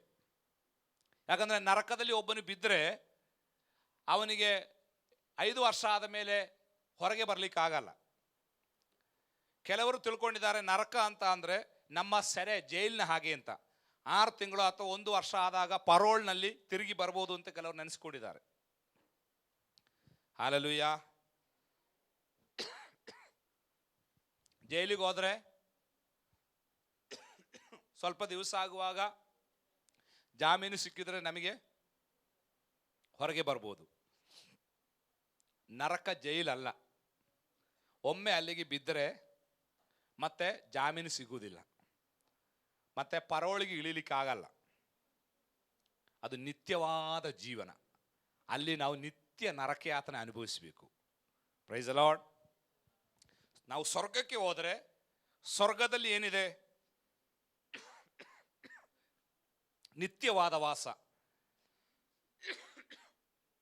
ಪರಲೋಕದಲ್ಲಿ ನಮಗೆ ನಿತ್ಯವಾದ ವಾಸ. ಪರಲೋಕದಲ್ಲೂ ನಿತ್ಯವಾದ ವಾಸ, ನರಕದಲ್ಲೂ ನಿತ್ಯವಾದ ವಾಸ. ನಿತ್ಯ ಜೀವ ಅಂದರೆ ನಿತ್ಯವಾಗಿ ಬದುಕುವುದಲ್ಲ. ನಿತ್ಯ ಜೀವ ಅಂದರೆ ಬೈಬಲ್ನ ಅರ್ಥ ಯೇಸು ಸ್ವಾಮಿಯನ್ನು ಅರಿಯುವಂಥದ್ದಾಗಿದೆ. ಹೇಳಿದ ಅರ್ಥ ಆಗ್ತಾ ಇದೆಯಾ ನಿಮಗೆ? Praise the lord, praise the lord. ಹಾಗಾದರೆ ನಮ್ಮೊಳಗೆ ನಿತ್ಯ ಜೀವ ಇದೆ. ಕೆಲವರಲ್ಲಿ ನಿತ್ಯ ಜೀವ ಜಾಸ್ತಿ ಇದೆ, ಕೆಲವರಲ್ಲಿ ನಿತ್ಯ ಜೀವ ಕಡಿಮೆ ಇದೆ. ಯಾರು ದೇವರನ್ನ ಹೆಚ್ಚು ಅರಿತಿದ್ದಾರೋ ಅವರಲ್ಲಿ ಹೆಚ್ಚು ನಿತ್ಯ ಜೀವ ಇದೆ. ಯಾರು ದೇವರನ್ನು ಸ್ವಲ್ಪ ಅರಿತಿದ್ದಾರೋ ಅವರಲ್ಲಿ ಸ್ವಲ್ಪ ನಿತ್ಯ ಜೀವ ಇದೆ. Praise the lord. ನಿಮ್ಮಲ್ಲಿ ನಿತ್ಯ ಜೀವ ಅಧಿಕವಾಗಬೇಕೆಂಬುದಾಗಿ ದೇವರು ಬಯಸ್ತಾ ಇದ್ದಾನೆ. ಅದಕ್ಕೆ ಒಂದೇ ಮಾರ್ಗ, ದೇವರನ್ನ ಆಳವಾಗಿ ಅರಿಯಬೇಕು. ಹಲ್ಲೆಲೂಯಾ. ನಿತ್ಯ ಜೀವ ಅಂದರೆ ಏನು? A life which had no beginnings and has no end. ಅಂದರೆ a life which had no beginning, ಆದಿ ಇಲ್ಲದ್ದು ಅಂತ್ಯವಿಲ್ಲದ್ದು ಆಗಿದೆ ನಿತ್ಯವಾದದ್ದು. ನಿತ್ಯವಾದದ್ದು ಯೇಸು ಕ್ರಿಸ್ತನಾಗಿದ್ದಾನೆ. ಯೇಸು ಸ್ವಾಮಿ ಹೇಳಿದ, ನಾನು ಆದಿಯೂ ಅಂತ್ಯವೂ, I am the alpha and the omega. ನಾನೇ ಆರಂಭವೂ ಅಂತ್ಯವಾಗಿದ್ದೇನೆ. ಆದಿ ಇಲ್ಲದ್ದು ಅಂತ್ಯವಿಲ್ಲದಾಗಿದೆ ನಿತ್ಯವಾದದ್ದು, ಅದು ಯೇಸು ಕ್ರಿಸ್ತನಾಗಿದ್ದಾನೆ. ಹಲ್ಲೆಲೂಯಾ. ಈ ಯೇಸು ಕ್ರಿಸ್ತನ ನಾವು ಅರಿಯುವಾಗ ನಮ್ಮೊಳಗೆ ನಿತ್ಯ ಜೀವ ಬರ್ತದೆ. ಹಲ್ಲೆಲೂಯಾ. ನಿಮ್ಮಲ್ಲಿ ನಿತ್ಯ ಜೀವ ಅಧಿಕವಾಗಿ ಅನುಭವಿಸಬೇಕಾದರೆ ನೀವು ಅಧಿಕವಾಗಿ ಯೇಸು ಸ್ವಾಮಿಯನ್ನ ಅರಿಯುವುದಕ್ಕೆ ಶ್ರಮಿಸಬೇಕು. ಹಲ್ಲೆಲೂಯಾ. ಹೊಸ ಒಡಂಬಡಿಕೆಯ ಅತಿ ದೊಡ್ಡ ಪ್ರತ್ಯೇಕತೆ, ಭಾಗ್ಯ, ದೇವರನ್ನ ಅರಿಯುವುದಕ್ಕಾಗಿ ನಮಗೆ ಭಾಗ್ಯ ಸಿಕ್ಕಿತು. ಹಲ್ಲೆಲೂಯಾ. ದೇವರನ್ನ ಅರಿಯುತ್ತಾ ಹೋದ ಹಾಗೆ ನಮ್ಮೊಳಗೆ ನಿತ್ಯ ಜೀವ ಅಧಿಕವಾಗ್ತದೆ. ಹಲ್ಲೆಲೂಯಾ. ಸಮರಿದ ಹೆಂಗಸಿಗೆ ದೇವರು ಹೇಳ್ತಾ ಇದ್ದ, ನಮ್ಮನ್ನು ನಂಬುವನ ಹೊಟ್ಟೆ ಒಳಗಿಂದ ಏನು, ಹಲ್ಲೆಲೂಯಾ, ಓ ಹಲ್ಲೆಲೂಯಾ, ಜೀವದ ಹೊಳೆಗಳು ಅಲ್ವಾ, ಓ ಜೀವದ ಹೊರತೆಗಳು ಉಕ್ಕುತ್ತದೆ. ಹಲ್ಲೆಲೂಯಾ. ಯೋಹಾನ ಸುವಾರ್ತೆ 4 ಸ್ವಾಮಿ ಹೇಳ್ತಾ ಇದ್ದಾನೆ, ಹಲ್ಲೆಲೂಯಾ, ಓ ಅಂತವರ ಜೀವನದಲ್ಲಿ ಓ ಹಲ್ಲೆಲೂಯಾ ನಿತ್ಯ ಜೀವದ ಹೊರತೆಗಳು. ಹಲ್ಲೆಲೂಯಾ. ನಾನು ಹೇಳುತ್ತೇನೆ, ನಮ್ಮ ಜೀವನವೆಂಬ ಈ ಬಾವಿಯಲ್ಲಿ ನಿತ್ಯ ಜೀವದ ಹೊರತೆ ಒಂದೊಂದು ದಿವಸ ಉಕ್ಕುತ್ತಾ ಉಕ್ಕುತ್ತಾ ಇರಬೇಕು. ಆ ನಿತ್ಯ ಜೀವ ನಮ್ಮಲ್ಲಿ ಅಧಿಕವಾಗಬೇಕು, ಅಧಿಕವಾಗಬೇಕು. Hallelujah, hallelujah. ಹೊಸ ಒಡಂಬಡಿಕೆಯ ಅತಿ ದೊಡ್ಡ ಭಾಗ್ಯ 2 ಭಾಗಗಳು. ಒಂದು ಪಾಪ ವಿಮೋಚನೆ. ನಾನು ನಿನ್ನೆ ಹೇಳಿದೆ, ಪಾಪದಿಂದ ನಮಗೆ ವಿಮೋಚನೆ ಸಿಕ್ಕಿದ್ದಾಗಿದೆ, ಅತಿ ದೊಡ್ಡ ಭಾಗ್ಯ. 2, ದೇವರನ್ನ ಅರಿಯುವಂತಹ ಭಾಗ್ಯ ನಮಗೆ ಸಿಕ್ಕಿದ್ದಾಗಿದೆ, ಅದಕ್ಕಿಂತ ದೊಡ್ಡ ಭಾಗ್ಯ. ಹಲ್ಲೆಲೂಯಾ. ಇವತ್ತು ಅನೇಕರು ನಿಜವಾದ ದೇವರನ್ನ ಅರಿಯದೇ ಇರುವಾಗ, ಓ ನಿತ್ಯ ಜೀವದ ಕಾರಣಕರ್ತನಾದ ಯೇಸು ಕ್ರಿಸ್ತನ ಅರಿಯುವುದಕ್ಕಾಗಿ ನಮಗೆ ಭಾಗ್ಯ ಸಿಕ್ಕಿದಕ್ಕಾಗಿ ನಮ್ಮ ಕೈಗಳನ್ನೆತ್ತಿ ದೇವರಿಗೆ ಸ್ತೋತ್ರ ಹೇಳೋಣ. ಹಲ್ಲೆಲೂಯಾ. ನಾವು ದೇವರನ್ನು ಅರಿಯುವಾಗಲೇ ನಿತ್ಯ ಜೀವವನ್ನು ಅನುಭವಿಸುವಂಥದ್ದು. Price the lord. 2 ಸಂಗತಿ ನಾವು ಅರಿಯಬೇಕೆಂಬುದಾಗಿ ಅಲ್ಲಿ ಯೋಹಾನನ ಸುವಾರ್ತೆಯನ್ನು ಓದ್ತೇವೆ. ಒಂದು, ಒಬ್ಬನೇ ದೇವರಾದ ನಿನ್ನನ್ನು, ನೀನು ಕಳಿಸಿಕೊಟ್ಟ ಕ್ರಿಸ್ತನನ್ನು ಅರಿಯುವುದೇ ನಿತ್ಯ ಜೀವ. ಹಾಗಾದ್ರೆ ಒಂದು, ತಂದೆಯಾದ ದೇವರನ್ನು ಅರಿಯುವುದೇ ನಿತ್ಯ ಜೀವ. 2, ಕುಮಾರನಾದ ಕ್ರಿಸ್ತನನ್ನು ಅರಿಯುವುದೇ ನಿತ್ಯ ಜೀವ. ಹಲ್ಲೆಲೂಯಾ. ಒಂದನೇದಾಗಿ ನಾವು ಯಾರನ್ನ ಅರಿಯಬೇಕು? ತಂದೆಯಾದ ದೇವರನ್ನು ನಾವು ಅರಿಯಬೇಕು. ತಂದೆಯಾದ ದೇವರನ್ನ ನಮಗೆ ಪರಿಚಯ ಪಡಿಸುವುದಕ್ಕಾಗಿದೆ ಯೇಸು ಕ್ರಿಸ್ತನು ಈ ಲೋಕಕ್ಕೆ ಬಂದದ್ದು. ಹಳೆ ಒಡಂಬಡಿಕೆಯಲ್ಲಿ ಅನೇಕ ಪ್ರವಾದಿಗಳು, ಘನ ಸೇವಕರುಗಳು, ಅವರು ದೇವರನ್ನ ಸಂಬೋಧನೆ ಮಾಡುತ್ತಾ ಇದ್ದದ್ದು, ದೇವರನ್ನ ಕೂಗುತ್ತಾ ಇದ್ದದ್ದು ಅಬ್ರಹಾಂ, ಇಸಹಾಕ್, ಯಾಕೋಬರ ದೇವರೇ ಎಂಬುದಾಗಿತ್ತು. ಇವತ್ತು ಅನೇಕ ದೇವರ ಮಕ್ಕಳು ಆ ಹೆಸರಿನಲ್ಲಿ ದೇವರ ಬಳಿಗೆ ಹೋಗುವುದನ್ನು ನಾನು ಕೇಳಿದ್ದೇನೆ. ಆದರೆ ನಾನು ನಿಮಗೆ ಹೇಳುತ್ತೇನೆ, ಅದು ಹಳೆ ಒಡಂಬಡಿಕೆಯ ಶೈಲಿ. ಹಳೆ ಒಡಂಬಡಿಕೆಯಲ್ಲಿ ಅವರು ದೇವರನ್ನ ಅಬ್ರಹಾಂ, ಇಸಾಕ್, ಯಾಕೋಬರ ದೇವರೇ ಎಂಬುದಾಗಿ ಕೂಗ್ತಾ ಇದ್ರು. ಅವರಿಗೆ ತಂದೆ ಗೊತ್ತಿರಲಿಲ್ಲ. ಆದರೆ ಯೇಸು ಕ್ರಿಸ್ತನು ಈ ಭೂಮಿಗೆ ಬಂದಾಗ ಅತಿ ಹೆಚ್ಚು ಸಲ ತಂದೆ ಎಂಬ ಪದವನ್ನು ಉಪಯೋಗಿಸಿದರು. ತಂದೆಯನ್ನ ತನ್ನ ಶಿಷ್ಯರಿಗೆ ಪರಿಚಯಪಡಿಸಿಕೊಟ್ಟರು. Hallelujah, hallelujah, hallelujah. ಯೋಹಾನ ಸುವಾರ್ತೆ 14ನೇ ಅಧ್ಯಾಯದ 18ನೇ ವಚನದಲ್ಲಿ ಸ್ವಾಮಿ ಹೇಳುತ್ತಿದ್ದಾನೆ, ನಾನು ನಿಮ್ಮನ್ನು ಅನಾಥರನ್ನಾಗಿ ಬಿಡುವುದಿಲ್ಲ. ಇವತ್ತು ಲೋಕದ ಅತಿ ದೊಡ್ಡ ಸಮಸ್ಯೆ ಅನಾಥತ್ವದ ಸಮಸ್ಯೆ, ಅನಾಥರು ಎಂಬ ಸಮಸ್ಯೆ. ಆದರೆ ಸ್ವಾಮಿ ಹೇಳ್ತಾ ಇದ್ದಾನೆ, ನೀವು ಅನಾಥರಲ್ಲ, ಕಾರಣ ನಿಮಗೆ ಪರಲೋಕದಲ್ಲಿ ಒಬ್ಬ ತಂದೆ ಇದ್ದಾನೆ. Hallelujah, hallelujah. ಇವತ್ತು ಲೋಕಕ್ಕೆ ಅನಾಥತ್ವ ಕಾಡುವುದಕ್ಕೆ ಕಾರಣವೇನು ಗೊತ್ತಾ? ಅವರಿಗೋಸ್ಕರ ಪರಲೋಕದಲ್ಲಿ ಒಬ್ಬ ತಂದೆಯಾದ ದೇವರಿದ್ದಾನೆ ಎಂಬ ತಿಳುವಳಿಕೆ, ಅರಿವು ಅವರಿಗೆ ಇಲ್ಲದೆ ಇರುವುದರಿಂದ ಅವರು ಅನಾಥರಾಗಿ ಬದುಕುತ್ತಾ ಇದ್ದಾರೆ. ನಾವು ಅನಾಥರಾಗಿದ್ದೆವು, ಆದರೆ ಯೇಸು ಕ್ರಿಸ್ತನ ಮೂಲಕ ಆ ತಂದೆಯ ಬಳಿಗೆ ನಮಗೆ ಪ್ರವೇಶ ಸಿಕ್ಕಿದ್ದರಿಂದ, ನಮಗೆ ಒಬ್ಬ ತಂದೆ ಸಿಕ್ಕಿದ್ದರಿಂದ ದೇವರಿಗೆ ಸ್ತೋತ್ರ ಹೇಳೋಣ. ಹಲ್ಲೆಲೂಯಾ. ಯೇಸು ಕ್ರಿಸ್ತನು ಭೂಮಿಯಲ್ಲಿದ್ದಾಗ ಅತಿ ಹೆಚ್ಚು ಸಾರಿ ತಂದೆಯನ್ನ ಶಿಷ್ಯರಿಗೆ ಪರಿಚಯಪಡಿಸಿಕೊಟ್ಟರು. ಯೇಸು ಕ್ರಿಸ್ತನು ದೇವರನ್ನ ತಂದೆ ಎಂಬುದಾಗಿ ಕೂಗಿದನು. ಇದನ್ನು ಶಿಷ್ಯರು ಕೇಳಿಸಿಕೊಂಡರು. ಯೇಸು ಕ್ರಿಸ್ತನ ಪ್ರಾರ್ಥನೆಯನ್ನು ಶಿಷ್ಯರು ಹತ್ತಿರದಿಂದ ಕೇಳಿಸಿಕೊಳ್ಳದೆ ಹೇಗೆ ಪ್ರಾರ್ಥನೆ ಮಾಡುತ್ತಾರೆ. ಒಮ್ಮೆ ಯೇಸು ಸ್ವಾಮಿ ಪ್ರಾರ್ಥನೆ ಮಾಡುವುದನ್ನು ಮುಗಿಸಿದಾಗ ಶಿಷ್ಯರು ಹತ್ತಿರಕ್ಕೆ ಬಂದು ಸ್ವಾಮಿಗೆ ಹೇಳಿದರು, ನಮಗೂ ಪ್ರಾರ್ಥನೆಯನ್ನು ಕಲಿಸು, ನಮಗೂ ಪ್ರಾರ್ಥನೆ ಕಲಿಸು. ಏನು, ಯಹೂದ್ಯರಾದ ಅವರಿಗೆ ಪ್ರಾರ್ಥನೆ ಗೊತ್ತಿಲ್ಲದಿರುವುದರಿಂದಲ್ಲ, ಅಲ್ಲ, ನಾವು ಈ ತನಕ ಪ್ರಾರ್ಥನೆ ಮಾಡುತ್ತಾ ಇದ್ದದ್ದು ಅಬ್ರಹಾಂ, ಇಸಾಕ್, ಯಾಕೋಬರ ದೇವರೇ ಎಂಬುದಾಗಿ. ಆದರೆ ನೀನು ಪ್ರಾರ್ಥನೆ ಮಾಡುವುದು ನಾವು ಮಾಡೋದಕ್ಕೆ ವ್ಯತ್ಯಾಸವಿದೆ. ನೀನು ಪರಲೋಕದಲ್ಲಿರುವ ನನ್ನ ತಂದೆ ಎಂಬುದಾಗಿ ಪ್ರಾರ್ಥನೆ ಮಾಡುತ್ತಾ ಇದೆಯಾ. ಆ ರೀತಿ ನಮಗೆ ಪ್ರಾರ್ಥನೆ ಕಲಿಸು, ನಮಗೆ ತಂದೆ ಎಂಬುದಾಗಿ ಕೂಗುವುದಕ್ಕೆ ಕಲಿಸು. Hallelujah, hallelujah. ನಾನು ನಿಮಗೆ ಹೇಳುತ್ತೇನೆ, ಯೇಸು ಕ್ರಿಸ್ತನನ್ನು ನಂಬಿ ಅವನ ರಕ್ತದಲ್ಲಿ ವಿಮೋಚಿಸಲ್ಪಟ್ಟು ದೇವರ ಮಕ್ಕಳಾದಾಗ ಆ ತಂದೆಯೊಂದಿಗಿರುವ ಆ ಸಂಬಂಧ ನಮಗೆ ತಿರುಗಿ ಸಿಕ್ಕಿತು. ಹಾಲೆಲೂಯಾ. ದೇವರೊಟ್ಟಿಗಿರುವ ಸಮಾಧಾನಕ್ಕೆ ನಾವು ಬಂದುವೆವು. ಇನ್ನು ನಮಗೆ ದೇವರನ್ನ ಅಬ್ರಹಾಂ, ಇಸಾಕೋ, ಬೇರೆ ಯಾರೋ ಹೆಸರಿನಲ್ಲಿ ಕೂಗಬೇಕಾದ ಅವಶ್ಯಕತೆ ಇಲ್ಲ. ಇನ್ನು ನಮ್ಮ ತಂದೆಯನ್ನು ತಂದೆಯೇ ಎಂಬುದಾಗಿ ಕೂಗುವ ಭಾಗ್ಯ ನಮಗೆ ಸಿಕ್ಕಿದಕ್ಕಾಗಿ ನಮಗೆ ದೇವರಿಗೆ ಸ್ತೋತ್ರ ಹೇಳೋಣ. ರೋಮಪತ್ರಿಕೆ 8ನೇ ಅಧ್ಯಾಯದಲ್ಲಿ, ಆದ್ದರಿಂದ ಅಪ್ಪ ತಂದೆ ಎಂಬುದಾಗಿ ಕೂಗುವ ಆ ಮಗನ ಆತ್ಮವನ್ನು ಪವಿತ್ರಾತ್ಮನ ಮೂಲಕ ನಮ್ಮೊಳಗೆ ದೇವರು ಕೊಟ್ಟದಕ್ಕಾಗಿ ಕೈಗಳೆತ್ತಿ ದೇವರಿಗೆ ಸ್ತೋತ್ರ ಹೇಳೋಣ. Hallelujah, hallelujah. ನಾನು ನಿಮಗೆ ಹೇಳ್ತೇನೆ, ನಿಮಗೇನು ಗೊತ್ತಿಲ್ಲದಿದ್ದರೂ ತಂದೆ ಗೊತ್ತಿರಬೇಕು. ಹಾಲೆಲೂಯಾ. ನಮಗೊಬ್ಬ ತಂದೆ ಇದ್ದಾನೆ ಎಂಬ ಅರಿವು ಆಗಿದೆ. ನಮ್ಮನ್ನು ಧೈರ್ಯವಾಗಿ, ನಿರೀಕ್ಷೆಯಲ್ಲಿ, ನಂಬಿಕೆಯಲ್ಲಿ ನಡೆಸುವಂಥದ್ದು. Price the lord. ನೀವು ತಂದೆಯನ್ನು ತಿಳಿದಿದ್ದೀರಿ ಎಂಬುದಕ್ಕೆ ಒಂದು ಟೆಸ್ಟ್ ನಾನು ಹೇಳ್ತೇನೆ. ನೀವು ನಿಜವಾಗಿ ತಂದೆಯನ್ನು ತಿಳಿದಿದ್ದೀರಾ ಎಂಬುದಕ್ಕೆ ಒಂದು ಟೆಸ್ಟ್ ಏನು ಗೊತ್ತಾ? ನಿಮ್ಮ ಜೀವನದಲ್ಲಿ ಏನಾದರೂ ಸಮಸ್ಯೆ ಬಂದಾಗ ನೀವು ಮೊದಲು ಯಾರ ಬಳಿಗೆ ಹೋಗಿದ್ದೀರಿ? ನಿಜವಾಗಿ ನಿಮ್ಮ ಜೀವನದಲ್ಲಿ ಒಂದು ಸಮಸ್ಯೆ ಬಂದಾಗ ನೀವು ಮೊದಲು ತಂದೆಯ ಬಳಿಗೆ ಹೋಗಿದ್ದರೆ ನಿಮಗೆ ತಂದೆ ಗೊತ್ತುಂಟು ಅಂತ ಅದರ ಅರ್ಥ. ಹಲ್ಲೆಲೂಯಾ.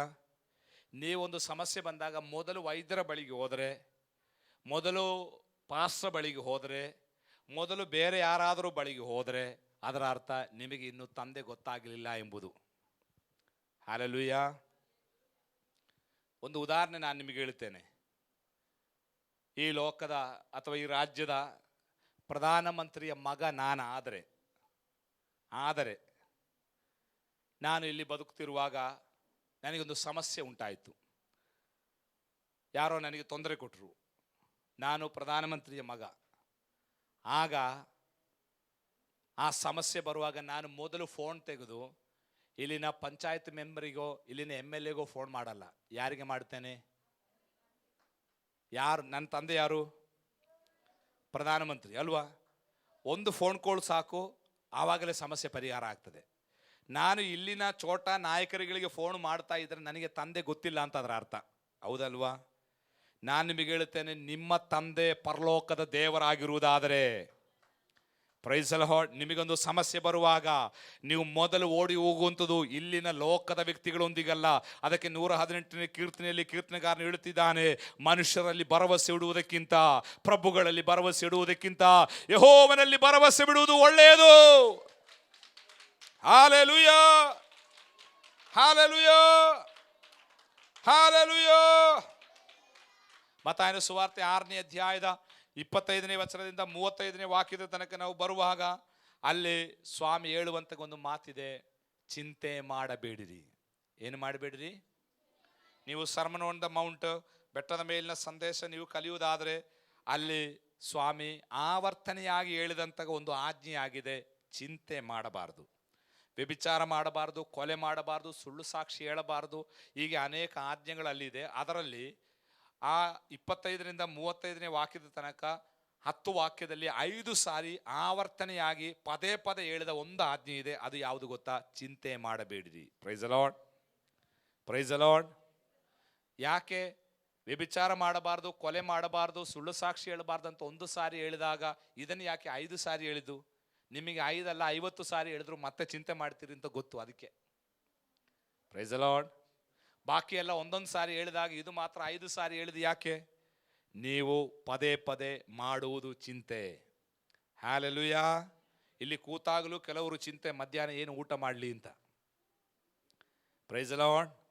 ಇಲ್ಲಿ ಕೂತಾಗಲೂ ಕೆಲವರು ಚಿಂತೆ, ಬಸ್ ಮಿಸ್ ಆಗ್ತದಾ ಅಥವಾ ಬಸ್ ಇರ್ತದಾ ಅಂತ. ಅನೇಕ ಚಿಂತೆಯಲ್ಲಿದ್ದೇವೆ. Price the lord. ನಾನು ಹೇಳ್ತೇನೆ, ಸಣ್ಣ ಸಣ್ಣ ಚಿಂತೆಗಳು ನಮ್ಮನ್ನ ದೇವರಿಂದ ಅಗಲಿಸಬಾರದು. ಹಲ್ಲೆಲೂಯಾ. ಅದೇ ಚಿಂತೆ, ಅಲ್ಲಿ ಒಳ್ಳೆಯ ಚಿಂತೆಗಳು ನಮಗಿರಬೇಕು, ದೈವಿಕವಾದ ಚಿಂತೆಗಳಿರಬೇಕು. ಆದರೆ ನಮ್ಮ ವಿಚಾರದಲ್ಲಿ ನಾವು ಚಿಂತೆ ಮಾಡಬಾರದು. ಸ್ವಾಮಿ ಹೇಳ್ತಾ ಇದ್ದಾನೆ, ಅದು ಮಾಡಬಾರದು. ಅದೊಂದು ಆಜ್ಞೆಯಾಗಿ, ಅದೊಂದು ಸಜೆಷನ್ ಅಲ್ಲ, ನಿಮಗೆ ಇಷ್ಟ ಇದ್ರೆ ಮಾಡಿ ಬಿಡಿ ಅಂತಲ್ಲ, ಮಾಡಬಾರದು ಅಂತ ಹೇಳಿದ್ರೆ ಒಂದು ಆಜ್ಞೆ ಆಗಿದೆ. Price the Lord. ಯಾಕೆ? ಚಿಂತೆ ಮಾಡಿ ನಿಮಗೆ 1 ಮೊಳ ಉದ್ದ 1 ಮೊಳ ಕಡಿಮೆ ಮಾಡೋಕ್ಕಾಗಲ್ಲ.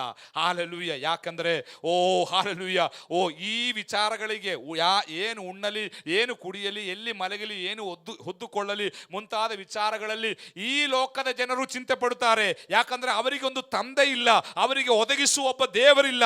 ಆದರೆ ಪರಲೋಕದ ತಂದೆ ನಿನಗೆ ಗೊತ್ತಿದ್ದರೆ ನೀನು ಚಿಂತೆ ಮಾಡಬೇಕಾದ ಅವಶ್ಯಕತೆ ಇಲ್ಲ. ನಿನಗೆ ಏನೇನು ಬೇಕು, ಯಾವಾಗ ಏನು ಬೇಕು, ನೀನು ಎಲ್ಲಿಗೆ ಹೋಗಬೇಕು, ಹೇಗೆ ನಡೆಸಬೇಕು ಎಂಬುದಾಗಿ ನಿನ್ನ ಕುರಿತಾಗಿ ಕಾಳಜಿಯುಳ್ಳ, ನಿನ್ನನ್ನು ಗೌರವವಾಗಿ ನೋಡುವ ಒಬ್ಬ ತಂದೆ ನಿನಗೋಸ್ಕರ ಇದ್ದಾನೆ. Hallelujah, hallelujah. ಮನುಷ್ಯನನ್ನ ಹಾಳು ಮಾಡುವ 3 ಸಂಗತಿಗಳಿದೆ ಇಂಗ್ಲಿಷ್ನಲ್ಲಿ. 1 ಹರಿ, 2 ವರಿ, 3 ಕರಿ. ಯಾವುದೆಲ್ಲ 3 ಸಂಗತಿ? 1 ಹರಿ. ಹರಿ ಅಂತ ಹೇಳಿದ್ರೆ ವೇಗ ಅಲ್ವಾ? ಎಲ್ಲದಕ್ಕೂ ಇವತ್ತು ಹರಿ, ವೇಗ. Fast food, fast driving, fast track, fast ವಿಮಾನ, ಫಾಸ್ಟ್ ಟ್ರೈನ್, ಎಲ್ಲ ಫಾಸ್ಟ್, ವೇಗ. ಈ ವೇಗ ಜಾಸ್ತಿಯಾಗಿ ಅನೇಕ ಯುವಕರು ಇವತ್ತು ಸಾಯ್ತಾ ಇದ್ದಾರೆ ಅಲ್ವಾ? ನಿಮಗೆ ಗೊತ್ತು, ಬೈಕಿನ ವೇಗ 80 ಕಿಲೋಮೀಟರ್, ಇವರು ಹೋಗೋದು 160ರಲ್ಲಿ. ವೇಗ ಜಾಸ್ತಿ, ಆದ್ದರಿಂದ ಅನೇಕರು ಆಕ್ಸಿಡೆಂಟ್ ಆಗಿ ಸಾಯ್ತಾ ಇದ್ದಾರೆ. ವೇಗ ಇವತ್ತು ಲೋಕವನ್ನ ಅಥವಾ ಮನುಷ್ಯನನ್ನ ನಾಶ ಮಾಡುವ ಒಂದು ಸಂಗತಿ ಯಾವುದು? ವೇಗ ಅಂದ್ರೆ ಹರಿ. ಆರಾಧನೆಗೆ 10 ಗಂಟೆಗೆ ಅಂತ ಗೊತ್ತು, ಮನೆಯಿಂದ ಹೊರಡುವುದು 9:55ಕ್ಕೆ, ಮತ್ತೆ 5 ನಿಮಿಷದಲ್ಲಿ ಇಲ್ಲಿ ಬರಬೇಕು. ಅದಕ್ಕೆ ಏನು ಮಾಡ್ತೇವೆ? ಹರಿ, ರಸ್ತೆಯಲ್ಲಿ ಹರಿ, ಎಲ್ಲಾದ್ರೂ ಹೋಗಿ ಗುದ್ದಿ ಖಾಲಿ. ನಾನು ಹೇಳ್ತೇನೆ, ಹರಿ ಆಗಬಾರದು. ನಿಮಗೆ ಒಂದು ಸ್ಥಳಕ್ಕೆ ಹೋಗಲಿಕ್ಕೆ ಇಷ್ಟು ಗಂಟೆ ಬೇಕು ಅಂತ ನಿಮಗೆ ಗೊತ್ತಿದೆ, ನೀವು ಅಷ್ಟು ಗಂಟೆ ಮುಂಚೆ ಇಳಿಬೇಕು. ಸಾವಧಾನವಾಗಿ, ಇನ್ನೊಬ್ಬರಿಗೆ ತೊಂದರೆ ಕೊಡದೆ ಆರಾಮ ನಮಗೆ ಸ್ಥಳಕ್ಕೆ ಮುಟ್ಟಬಹುದು. Price the Lord, praise the lord. ಇದು ಕೆಲವರು ಹರಿ ಮಾಡಿ ಅವರಿಗೂ ತೊಂದರೆ, ನಮಗೂ ತೊಂದರೆ. ಅದರಿಂದ ಹರಿ ಮನುಷ್ಯನ ನಾಶ ಮಾಡುವ 1ನೇ ಸಂಗತಿ. 2 ವರಿ. ಈಗ ಹೇಳಿದೆ, ಯಾವುದು ವರಿ ಅಂತ ಹೇಳಿದ್ರೆ ಚಿಂತೆ, ಚಿಂತೆ ಮಾಡುವುದು. ಅದು ನಮ್ಮ ಮನಸ್ಸನ್ನು ಹಾಳು ಮಾಡುವಂಥದ್ದಾಗಿದೆ. ಹರಿ ನಮ್ಮ ಶರೀರವನ್ನ ಹಾಳು ಮಾಡುವುದಾದರೆ, ವರಿ ನಮ್ಮ ಮನಸ್ಸನ್ನ, ಸ್ವಸ್ಥತೆಯನ್ನು ಹಾಳು ಮಾಡುವಂಥದ್ದಾಗಿದೆ. 3ನೇದು ಯಾವುದು? ಕರಿ. ಕರಿ ಅಂತ ಹೇಳಿದ್ರೆ ಆಹಾರ. ಇವತ್ತು ಅನೇಕರು ತಿಂದ ಹಾಳಾಗ್ತಾ ಇದ್ದಾರೆ. Price the Lord, praise the lord. ನಾನು ನಿಮಗೆ ಹೇಳುತ್ತೇನೆ, ಡಯಟ್ ಸರಿಯಾಗಿ ನೀವು ಪಾಲನೆ ಮಾಡಿದರೆ ನಿಮ್ಮ ಆರೋಗ್ಯ ಚೆನ್ನಾಗಿರ್ತದೆ. ಇವತ್ತು ಅನೇಕರ ಆರೋಗ್ಯ ಹದಗೆಡಲಿಕ್ಕೆ ಹಾಳಾಗಲಿಕ್ಕೆ ಕಾರಣ ಏನು ಗೊತ್ತಾ? ಬೇಕಾಬಿಟ್ಟಿ ತಿನ್ನುವುದು, ಪ್ರೈಸ್ ದಿ ಲಾರ್ಡ್, ಖಾರ ತಿನ್ನುವುದು, ಅದೇ ಕರಿ ತಿನ್ನುವುದು, ಆಹಾರ ಸೇವನೆ ಜಾಸ್ತಿ ಆದದ್ರಿಂದಲೇ. ಯಾರೋ ಒಬ್ಬರು ಮುನ್ನೆ ಹೇಳಿದರು, ಬ್ಲಡ್ ಪ್ರೆಷರ್ ಅಲ್ಲ ಪಾಸ್ಟ್ರೆ, ಫುಡ್ ಪ್ರೆಷರ್ ಎಂಬುದಾಗಿ. ಅಂದರೆ ಬ್ಲಡ್ ಪ್ರೆಷರ್ ಅಲ್ಲ, ಯಾವುದು? Food pressure. ಫುಡ್ ಜಾಸ್ತಿ ಆಗಿ ಪ್ರೆಷರ್ ಜಾಸ್ತಿ ಆದದ್ದು. Praise the lord. ನಾನು ನಿಮಗೆ ಹೇಳ್ತೇನೆ, ಸ್ವಲ್ಪ ತಿನ್ನಿ, ಮಿತವಾಗಿ ತಿನ್ನಿರಿ. ಮಿತಮ ಆಹಾರಂ, ಸ್ವಲ್ಪ ತಿನ್ನಿರಿ, ನಿಮ್ಮ ಆರೋಗ್ಯ ಚೆನ್ನಾಗಿರ್ತದೆ. Hallelujah, hallelujah. ನಿಮಗೆ ಒಂದು ಭಾವನೆ ಇದೆ, ಹೊಟ್ಟೆ ತುಂಬಿದ್ರೇ ನಿದ್ರೆ ಬರುವುದು ಅಂತ. ಅದು ನಮ್ಮ ಅಮ್ಮಂದರು ನಮಗೆ ಕಲಿಸಿದಂಥ ಒಂದು ಕೆಟ್ಟ ಬೋಧನೆ. ಅಮ್ಮ ಹೇಳ್ತಾರೆ, ರಾತ್ರಿ ಚೆನ್ನಾಗಿ ಊಟ ಮಾಡಿ ಮಲಗಬೇಕು, ಊಟ ಮಾಡಬೇಕು. ಹೀಗೆ ಇದು ನಮ್ಮ ತಲೆಯಲ್ಲಿದೆ. ಅದಕ್ಕೆ ಊಟ ಮಾಡದಿದ್ರೆ ಸತ್ತು ಹೋಗ್ತೇವೆ ಅಂತ ನಮಗೆ ಹೆದರಿಕೆ. ನಾನು ನಿಮಗೆ ಹೇಳ್ತೇನೆ, 40 ದಿವಸ ಊಟ ಇಲ್ಲದ್ರೂ ನೀವು ಸಾಯಲ್ಲ, ಗ್ಯಾರಂಟಿ ಕೊಡ್ತೇನೆ. Praise the lord, praise the lord. ಯಾಕಂದರೆ ನಮ್ಮಲ್ಲಿ ಅನೇಕ ಸೇವಕರು ನೀರು ಮಾತ್ರ ಕುಡಿದು 40-50 ದಿವಸ ಉಪವಾಸ ಇರ್ತಾರೆ, ಅವರು ಸತ್ತಿಲ್ಲ. Hallelujah, hallelujah. ಆದ್ದರಿಂದ ಮಿತ ಆಹಾರ ಸೇವನೆ ನಮ್ಮ ಆರೋಗ್ಯವನ್ನು ಕಾಪಾಡುವಂಥದ್ದಾಗಿದೆ. Price the lord. ಅದಕ್ಕೆ ಸ್ವಾಮಿ ಹೇಳ್ತಾ ಇದ್ದಾನೆ, ಇದು ದೇವರ ಆಲಯ. ಶರೀರ ಯಾವುದು? ದೇವರ ಆಲಯ. ಈ ಆಲಯವನ್ನು ಕೆಡಿಸುವವನನ್ನು ನಾನೇನು ಮಾಡ್ತೇನೆ? ಇವತ್ತು ನಾವು ಈ ಆಲಯವನ್ನು ಕೆಡಿಸುವುದು, ತಿಂದು ಕೆಡಿಸುವುದು. ಹೌದಲ್ವಾ? ಹೌದಲ್ವಾ? ಆದ್ದರಿಂದ ಈ ಆಲಯ ದೇವರ ಆಲಯ, ಶರೀರ. ಇದು ದೇವರಿಗೋಸ್ಕರ ಪ್ರಯೋಜನ ಪಡಬೇಕು. ನಮಗೆ ಆಯುಷ್ಯ ಇದ್ದರೆ ನಾವು ದೇವರಿಗೋಸ್ಕರ ಹೆಚ್ಚು ಓಡ್ತೇವೆ, ಹೆಚ್ಚು ದುಡಿಯುತ್ತೇವೆ. ಆದ್ದರಿಂದ ಈ ಆಲಯವನ್ನು ಆಹಾರ ಸೇವಿಸಿ ನಾವು ಹಾಳು ಮಾಡಬಾರ್ದು. ಮಿತ ಆಹಾರ ಸೇವಿಸಿರಿ, ನಿಮ್ಮ ಆರೋಗ್ಯ ಚೆನ್ನಾಗಿರ್ತದೆ. ಹಾಲೆಲೂಯಾ. ನಾನು ಹೇಳ್ತಾ ಬಂದದ್ದು, ನಮ್ಮನ್ನು ಹಾಳು ಮಾಡುವ 3 ಸಂಗತಿ. ಒಂದು, ಹರಿ, ವರಿ, ಕರಿ. ನನ್ನನ್ನು ಮರೆತರು, ನನ್ನ ಸಂದೇಶ ಮರೆತರು, ಈ 3 ಪದ ನೀವು ಮರೆಯಬಾರ್ದು. ನಿಮ್ಮ ಜೀವಿತ ಉದ್ಧಾರ ಆಗ್ತದೆ. ಯಾವುದೆಲ್ಲ? ಹರಿ, ವರಿ, ಕರಿ. ಈ 3 ಸಂಗತಿಯಲ್ಲಿ ನೀವು ಜಾಗರೂಕರಾದರೆ ನಿಮ್ಮ ಜೀವಿತ ಕರ್ತನಲ್ಲಿ ಆಶೀರ್ವದಿಸಲ್ಪಡುತ್ತೆ. ಕೈಗೆಳೆದು ದೇವರು ನಿಮಗೆ ಸ್ತೋತ್ರ ಹೇಳೋಣ. Praise the lord. ನಮಗೆಲ್ಲರಿಗೂ ಕರ್ತನ ಸಮ್ಮುಖದಲ್ಲಿ ಎದ್ದುಕೊಳ್ಳೋಣ. ನನ್ನ ಸಂದೇಶ ಮುಗಿದಿಲ್ಲ, ಸಮಯವಾದ್ದರಿಂದ ನಾನು ನಿಲ್ಲಿಸಲಿಕ್ಕೆ ಬಯಸಿ, ನಮಗೊಂದು ನಿಮಿಷ ದೇವರ ಸಮ್ಮುಖದಲ್ಲಿ ಎದ್ದು ನಿಂತುಕೊಳ್ಳೋಣ. ನಮಗೆಲ್ಲರಿಗೂ ಪ್ರಾರ್ಥನೆ ಮಾಡೋಣ. Price the lord. ಹಾಲಿ ಕರ್ತನ ಇವತ್ತು ನಮ್ಮೊಟ್ಟಿಗೆ ಮಾತನಾಡಿದ್ದಾನೆ ಎಂಬುದಾಗಿ ಧೈರ್ಯ ಇರುವವರು, ಆ ಭರವಸೆ ಇರುವವರು ಕೈಗೆಳೆದು ದೇವರಿಗೆ ಮೇಲೆ ಸ್ತೋತ್ರ ಹೇಳಿರಿ. Hallelujah, hallelujah. ಯೇಸು ಕ್ರಿಸ್ತನನ್ನು ಅರಿಯುವಂಥದ್ದು ನಿತ್ಯ ಜೀವವಾಗಿದೆ. ಯೇಸು ಕ್ರಿಸ್ತನನ್ನು ಅರಿಯುವಂಥದ್ದು ಏನಾಗಿದೆ? ನಿತ್ಯ ಜೀವವಾಗಿದೆ. ಓ, ಕ್ರಿಸ್ತನಲ್ಲಿ ಸ್ವಾತಂತ್ರ್ಯವನ್ನು ಅನುಭವಿಸಬೇಕು, ಅದಾಗಿದೆ ದೇವರನ್ನ ಅರಿಯುವಂಥದ್ದು. ಹಾಲೆಲೂಯಾ. ಇವತ್ತು ನೀವು ಯಾವುದಾದ್ರೂ ಕಟ್ಟುಗಳಲ್ಲಿ, ಬಂಧನಗಳಲ್ಲಿ ಕಟ್ಟಲ್ಪಟ್ಟವರು ಆಗಿರುವುದಾದರೆ, ಯೇಸು ಸ್ವಾಮಿಯಲ್ಲಿ ಬಂದಿದ್ದಾನೆ ನಿಮಗೆ ಸ್ವಾತಂತ್ರ್ಯವನ್ನು ಕೊಡುವುದಕ್ಕಾಗಿ. ಎಷ್ಟು ಮಂದಿ ಬಯಸ್ತೀರಿ, ಕರ್ತನೆ ನನಗೆ ಆ ಸ್ವಾತಂತ್ರ್ಯ ಅನುಭವಿಸಬೇಕು, ನನಗೆ ಆ ನಿತ್ಯ ಜೀವವನ್ನು ಧಾರಾಳವಾಗಿ ಅನುಭವಿಸಬೇಕು. ಹಾಲೆಲೂಯಾ. ಯಾರಿಗಾದರೂ ಪ್ರಾರ್ಥನೆ ಇರುವುದಾದರೆ, ನನಗೋಸ್ಕರ ಸೇವಕರು ಪ್ರಾರ್ಥನೆ ಮಾಡಬೇಕೆಂಬುದಾದರೆ ನೀವು ಮುಂದಕ್ಕೆ ಬರುವುದಾದ್ರೆ ನಾನು ನಿಮಗೋಸ್ಕರ ಪ್ರಾರ್ಥನೆ ಮಾಡುತ್ತೇನೆ. Praise the lord. ಯಾಕಂದರೆ ಯೇಸುವಿನ ಸಾನ್ನಿಧ್ಯ ಇಲ್ಲಿದೆ. ಯೇಸು ಇರುವಲ್ಲಿ ಬಿಡುಗಡೆ ಇದೆ, ಯೇಸು ಇರುವಲ್ಲಿ ಸ್ವಾತಂತ್ರ್ಯವಿದೆ, ಯೇಸು ಇರುವಲ್ಲಿ ಆಶೀರ್ವಾದವಿದೆ, ಯೇಸು ಇರುವಲ್ಲಿ ಅದೇ ಬಿಡುಗಡೆ ಉಂಟಾಗ್ತದೆ. ಎಷ್ಟು ಮಂದಿ ನಂಬ್ತೀರಿ? ನಂಬಿಕೊಂಡು ನೀವು ಬರುವುದಾದರೆ ನಾನು ಪ್ರಾರ್ಥನೆ ಮಾಡುತ್ತೇನೆ. ಹಾಲೆಲೂಯಾ, ಹಾಲೆಲೂಯಾ, ಎಲ್ಲರೂ ಪ್ರಾರ್ಥನೆ ಮಾಡಿ, ಎಲ್ಲರೂ ಕೈಗಳನ್ನು ಈ ಪ್ರಿಯರ ಮೇಲೆ ಚಾಚಿ ಅಲ್ಪ ಸಮಯ ಸ್ತೋತ್ರ ಹೇಳುತ್ತಾ ಪ್ರಾರ್ಥನೆ ಮಾಡಿರಿ. ಕರ್ತನೇ, ಇವತ್ತು ಸಂದೇಶ ಕೇಳಿದ್ದೇವೆ. ಓ, ಕ್ರಿಸ್ತನು ನಮಗೆ ಸ್ವಾತಂತ್ರ್ಯವನ್ನು ಕೊಡುವುದಕ್ಕಾಗಿ ನಮಗೋಸ್ಕರ ಶಿಲುಬೆಯ ಮೇಲೆ ಹೆಜ್ಜಾರ್ಪಿತನಾಗಿದ್ದಾನೆ. ಆದ್ದರಿಂದ ಸೈತಾನ ಕಟ್ಟುಗಳಿಂದ, ಓ ರೋಗದ ಬಂಧನಗಳಿಂದ, ಓ ಆತನ ಸಕಲ ಕುಯುಕ್ತಿಗಳಿಂದ ನಮ್ಮನ್ನು ಬಿಡಿಸುವುದಕ್ಕಾಗಿ ಯೇಸು ಶಿಲುಬೆಯಲ್ಲಿ ನಮಗೋಸ್ಕರ ಜಯಶಾಲಿಯಾಗಿದ್ದಾನೆ. ನಾನು ಆ ಸತ್ಯವನ್ನು ನಂಬುತ್ತೇನೆ ಕರ್ತನೆ. ಓ, ನನಗೆ ಒಂದು ಬಿಡುಗಡೆ ಇವತ್ತು ಅಗತ್ಯವಾಗಿದೆ ಕರ್ತನೆ. ನನ್ನನ್ನು ಬಿಡಿಸಪ್ಪ, ನನ್ನನ್ನು ಬಂಧನಗಳಿಂದ ಬಿಡಿಸು, ನನ್ನನ್ನು ಶಾರೀರಿಕ ಕಟ್ಟುಗಳಿಂದ ಬಿಡಿಸು, ಆರ್ಥಿಕ ಸಮಸ್ಯೆಗಳಿಂದ ಬಿಡಿಸು ಕರ್ತನೆ, ನನಗೆ ಆರೋಗ್ಯದ ಸಮಸ್ಯೆಯಿಂದ ಬಿಡಿಸು, ಒಂದು ಆರೋಗ್ಯವನ್ನು ನನಗೆ ಕೊಡು ಎಂಬುದಾಗಿ ಇವತ್ತು ಹಗಲು ವೇಳೆ ನೀವು ಪ್ರಾರ್ಥನೆ ಮಾಡುವುದಾದರೆ, ಯೇಸು ಇಲ್ಲಿ ಬಂದಿದ್ದಾನೆ, ಆತನ ಸಾನ್ನಿಧ್ಯ ನಿಮ್ಮನ್ನು ಮುಟ್ಟುತ್ತಾ ಇದೆ. ನಂಬಿಕೆಯೊಡನೆ ಆ ರಕ್ತ ಕುಸುಮ ರೋಗಿ ಯೇಸುವಿನ ವಸ್ತ್ರದ ಗೊಂಡೆಯನ್ನು ಮುಟ್ಟಿದಾಗ ಶಕ್ತಿ ಆತನಿಂದ ಹೊರಟಿತು. ಗುಣವಾಗಲಿಕ್ಕಿರುವ, ಗುಣಪಡಿಸುವ ಶಕ್ತಿ ಆತನಲ್ಲಿತ್ತು. ಇವತ್ತು ಯೇಸುವಿನಲ್ಲಿ ಶಕ್ತಿ ಇದೆ. ಯೇಸುವಿನ ಶಕ್ತಿ ಕಡಿಮೆ ಆಗಲಿಲ್ಲ. ನೀವು ನಂಬಿ ಪ್ರಾರ್ಥನೆ ಮಾಡುವುದಾದರೆ ಯೇಸು ನಿಮ್ಮ ರೋಗದಿಂದ, ನಿಮ್ಮ ಶಾಪದಿಂದ, ನಿಮ್ಮ ಬಂಧನಗಳಿಂದ, ನಿಮ್ಮ ಕಟ್ಟುಗಳಿಂದ ಆತನು ಬಿಡಿಸುವ ಆತನಾಗಿದ್ದಾನೆ. ರಿಗಮನ ಶಂದರ ರಿಕಬಲ ಹಡಗಮನ, ಓ ರಿಗಮನ ಶೈಡಬ ರಿಕಮನ ದಲಗಡಗದಲ, ಓ ರಿಗಮನ ಡಬ ರಿಗಮನ ಶಂದರ ರಿಕಬನ, ಓ ರಿಗಮನ ದಿರಬ ಶುಬಲ ರಿಗಮ ಹನಗ ಹನಗ ದೂರ ರಿಗಮ ಹನಗ ಹಡಗ ದುರಬ ಶೈಡಬ. ಯೇಸುವಿನ ನಾಮದಲ್ಲಿ ಎಲ್ಲ ಕಟ್ಟುಗಳು, ಎಲ್ಲ ಸೈತಾನ ಬಂಧನಗಳು ಯೇಸುವಿನ ನಾಮದಲ್ಲಿ ಬಿಚ್ಚಲ್ಪಡಲಿ. ಕ್ರಿಸ್ತನಲ್ಲಿರುವ ಸ್ವಾತಂತ್ರ್ಯ ಇವರು ಅನುಭವಿಸಲಿ ಕರ್ತನೆ. ಈ ಮಗನಿಗಾಗಿ ಸ್ತೋತ್ರ ಕರ್ತನೆ. ಪರಿಪೂರ್ಣವಾದ ಬಿಡುಗಡೆ, ಆರೋಗ್ಯವನ್ನು ಕೊಡು ಕರ್ತನೆ. ಓ, ಈ ಮಗನನ್ನು ನಿನ್ನ ಕೈಗಳಿಗೆ ಒಪ್ಪಿಸ್ತೇವೆ. ನಿನ್ನ ಆಶೀರ್ವದಿಸು ಕರ್ತನೆ. ಹಾಲೆಲೂಯ. ಯೇಸು ಕ್ರಿಸ್ತನ ಮೂಲಕವಾಗಿರುವ ಬಿಡುಗಡೆ, ಆಶೀರ್ವಾದ, ಎಲ್ಲ ವಿಧವಾದಂತಹ ಅಭಿವೃದ್ಧಿ ಮಗನ ಮೇಲೆ ಉಂಟಾಗಲಿ ಕರ್ತನೆ. ರಿಕಮಾನ ಶಂದರ ರಿಗಮನ ಹಡಗಮನ ದುರಗಡ ಯೇಸುವಿನ ನಾಮದಲ್ಲಿ ಕರ್ತನೆ, ಈ ತಂದೆ ಮಗನ ನಿನ್ನ ನಾಮದಲ್ಲಿ ನಾವು ಆಶೀರ್ವದಿಸುವರಾಗಿದ್ದೇವೆ. ದೈವಿಕವಾದ ಎಲ್ಲ ಬಿಡುಗಡೆಗಳು, ಆಶೀರ್ವಾದಗಳು ಅವರ ಮೇಲೆ ನೆರೆಯಾಗಲಿ. ರಿಗಮನ ಹಡಗಮನ ಶೈಡಬ ಎಲ್ಲ ಸೈತಾನ ಕಟ್ಟುಗಳು ಯೇಸುವಿನ ನಾಮದಲ್ಲಿ ಈತನ ಶರೀರದಿಂದ ಬಿಚ್ಚಲಿ. ಯೇಸುವಿನ ನಾಮದಲ್ಲಿ ಸ್ವಾತಂತ್ರ್ಯ ಅನುಭವಿಸಲಿ. ಶಾರೀರಿಕವಾಗಿ ಅನೇಕ ವರ್ಷಗಳಿಂದ ಕಟ್ಟಲ್ಪಟ್ಟಿರುವ ಸೈತಾನ ಸಕಲ ಕಟ್ಟುಗಳು ಯೇಸುವಿನ ನಾಮದಲ್ಲಿ ಬಿಟ್ಟು ಹೋಗುವುದಕ್ಕೆ ಆಜ್ಞಾಪಿಸ್ತಾ ಇದ್ದೇವೆ. ರಿಕಮನ ಹಡಗಮನ ಶೈಡಬ ರಿಗಮನ ದಿನಜಲ ರಿಗಮನ ದಿನಗಡಗ ಈ ಮಕ್ಕಳನ್ನ ಯೇಸು ಕ್ರಿಸ್ತನ ಹೆಸರನ್ನು ನಾವು ಆಶೀರ್ವದಿಸುವರಾಗಿದ್ದೇವೆ. ರಿಕಮನ ಹಡಗಮನ ಶೈಡಬ ರಿಗಮನ ಹಡಗಮನ ದುರಗಡಗ ಶೈಡಬ ಯೇಸುವಿನ ನಾಮದಲ್ಲಿ ಕರ್ತನೆ, ಈ ಮಗಳಿಗಾಗಿ ನಾವು ಪ್ರಾರ್ಥಿಸ್ತೇವೆ. ನಿನ್ನ ಬಿಡುಗಡೆಯು ಈ ಮಗಳ ಮೇಲೆ ವ್ಯಾಪರಿಸಲಿ ಕರ್ತನೆ. ಪರಾತ್ಮನ ಶಕ್ತಿ ಇವಳ ಮೇಲೆ ಇಳಿದು ಬರಲಿ. ಎಲ್ಲ ಕಟ್ಟುಗಳು, ಸೈತಾನ ಬಂಧನಗಳು, ಎಲ್ಲ ಶಾರೀರಿಕ ಮಾನಸಿಕ ಅಸ್ವಸ್ಥತೆಗಳು ಯೇಸುವಿನ ನಾಮದಲ್ಲಿ ಬಿಟ್ಟು ಹೋಗಲಿ. ರಿಕಮನ ಹಡಗಮನ ಶಂದರ ರಿಗಮನ ರಿಗಮನ ರಿಗಮ ಹಡಗಮ ರಿಗಮ ಶಂದರ ರಿಕಮ ಯೇಸುವಿನ ಅಧಿಕಾರವುಳ್ಳ ನಾಮದಲ್ಲಿ ಈ ಮಗಳನ್ನು ಬಾಧಿಸಿರುವ ಸಕಲ ಸೈತಾನ ಬಂಧನಗಳು, ಎಲ್ಲ ಕಟ್ಟುಗಳು, ಎಲ್ಲ ಆತನ ಹೋರಾಟಗಳು ಯೇಸು ಕ್ರಿಸ್ತನ ಅಧಿಕಾರವುಳ್ಳ ನಾಮದಲ್ಲಿ ನಾವು ಗದರಿಸಿ ಲಯಪಡಿಸುವರಾಗಿದ್ದೇವೆ. ಕರ್ತನ ಆತ್ಮನು ಈಗಲೇ ಅವಳನ್ನು ಮುಟ್ಟಲಿ ಸ್ವಾಮಿ. ನಿನ್ನ ಶಕ್ತಿ ಅವಳ ಮೇಲೆ ಇಳಿದು ಬರಲಿ. ಎಲ್ಲ ಬಂಧನಗಳು, ಎಲ್ಲ ಸೈತಾನ ಕಟ್ಟುಗಳು ಯೇಸುವಿನ ನಾಮದಲ್ಲಿ ಬಿಚ್ಚಲಿ. ಯೇಸುವಿನ ನಾಮದಲ್ಲಿ ಸೈತಾನೆ, ನಿನ್ನ ಕುತಂತ್ರವು, ನಿನ್ನ ಶಕ್ತಿಯು ಈ ಕೈಯಿಂದ ಈಗಲೇ ಬಿಟ್ಟು ಹೋಗಲಿ. ಇಕಮನ ಶಂದರ ರಿಗಮನ ಹಡಗಮನ ದುರಗಡಗ ಶೈಡವ ಕರ್ತನೆ, ಮಗಳಿಗಾಗಿ ಸ್ತೋತ್ರ.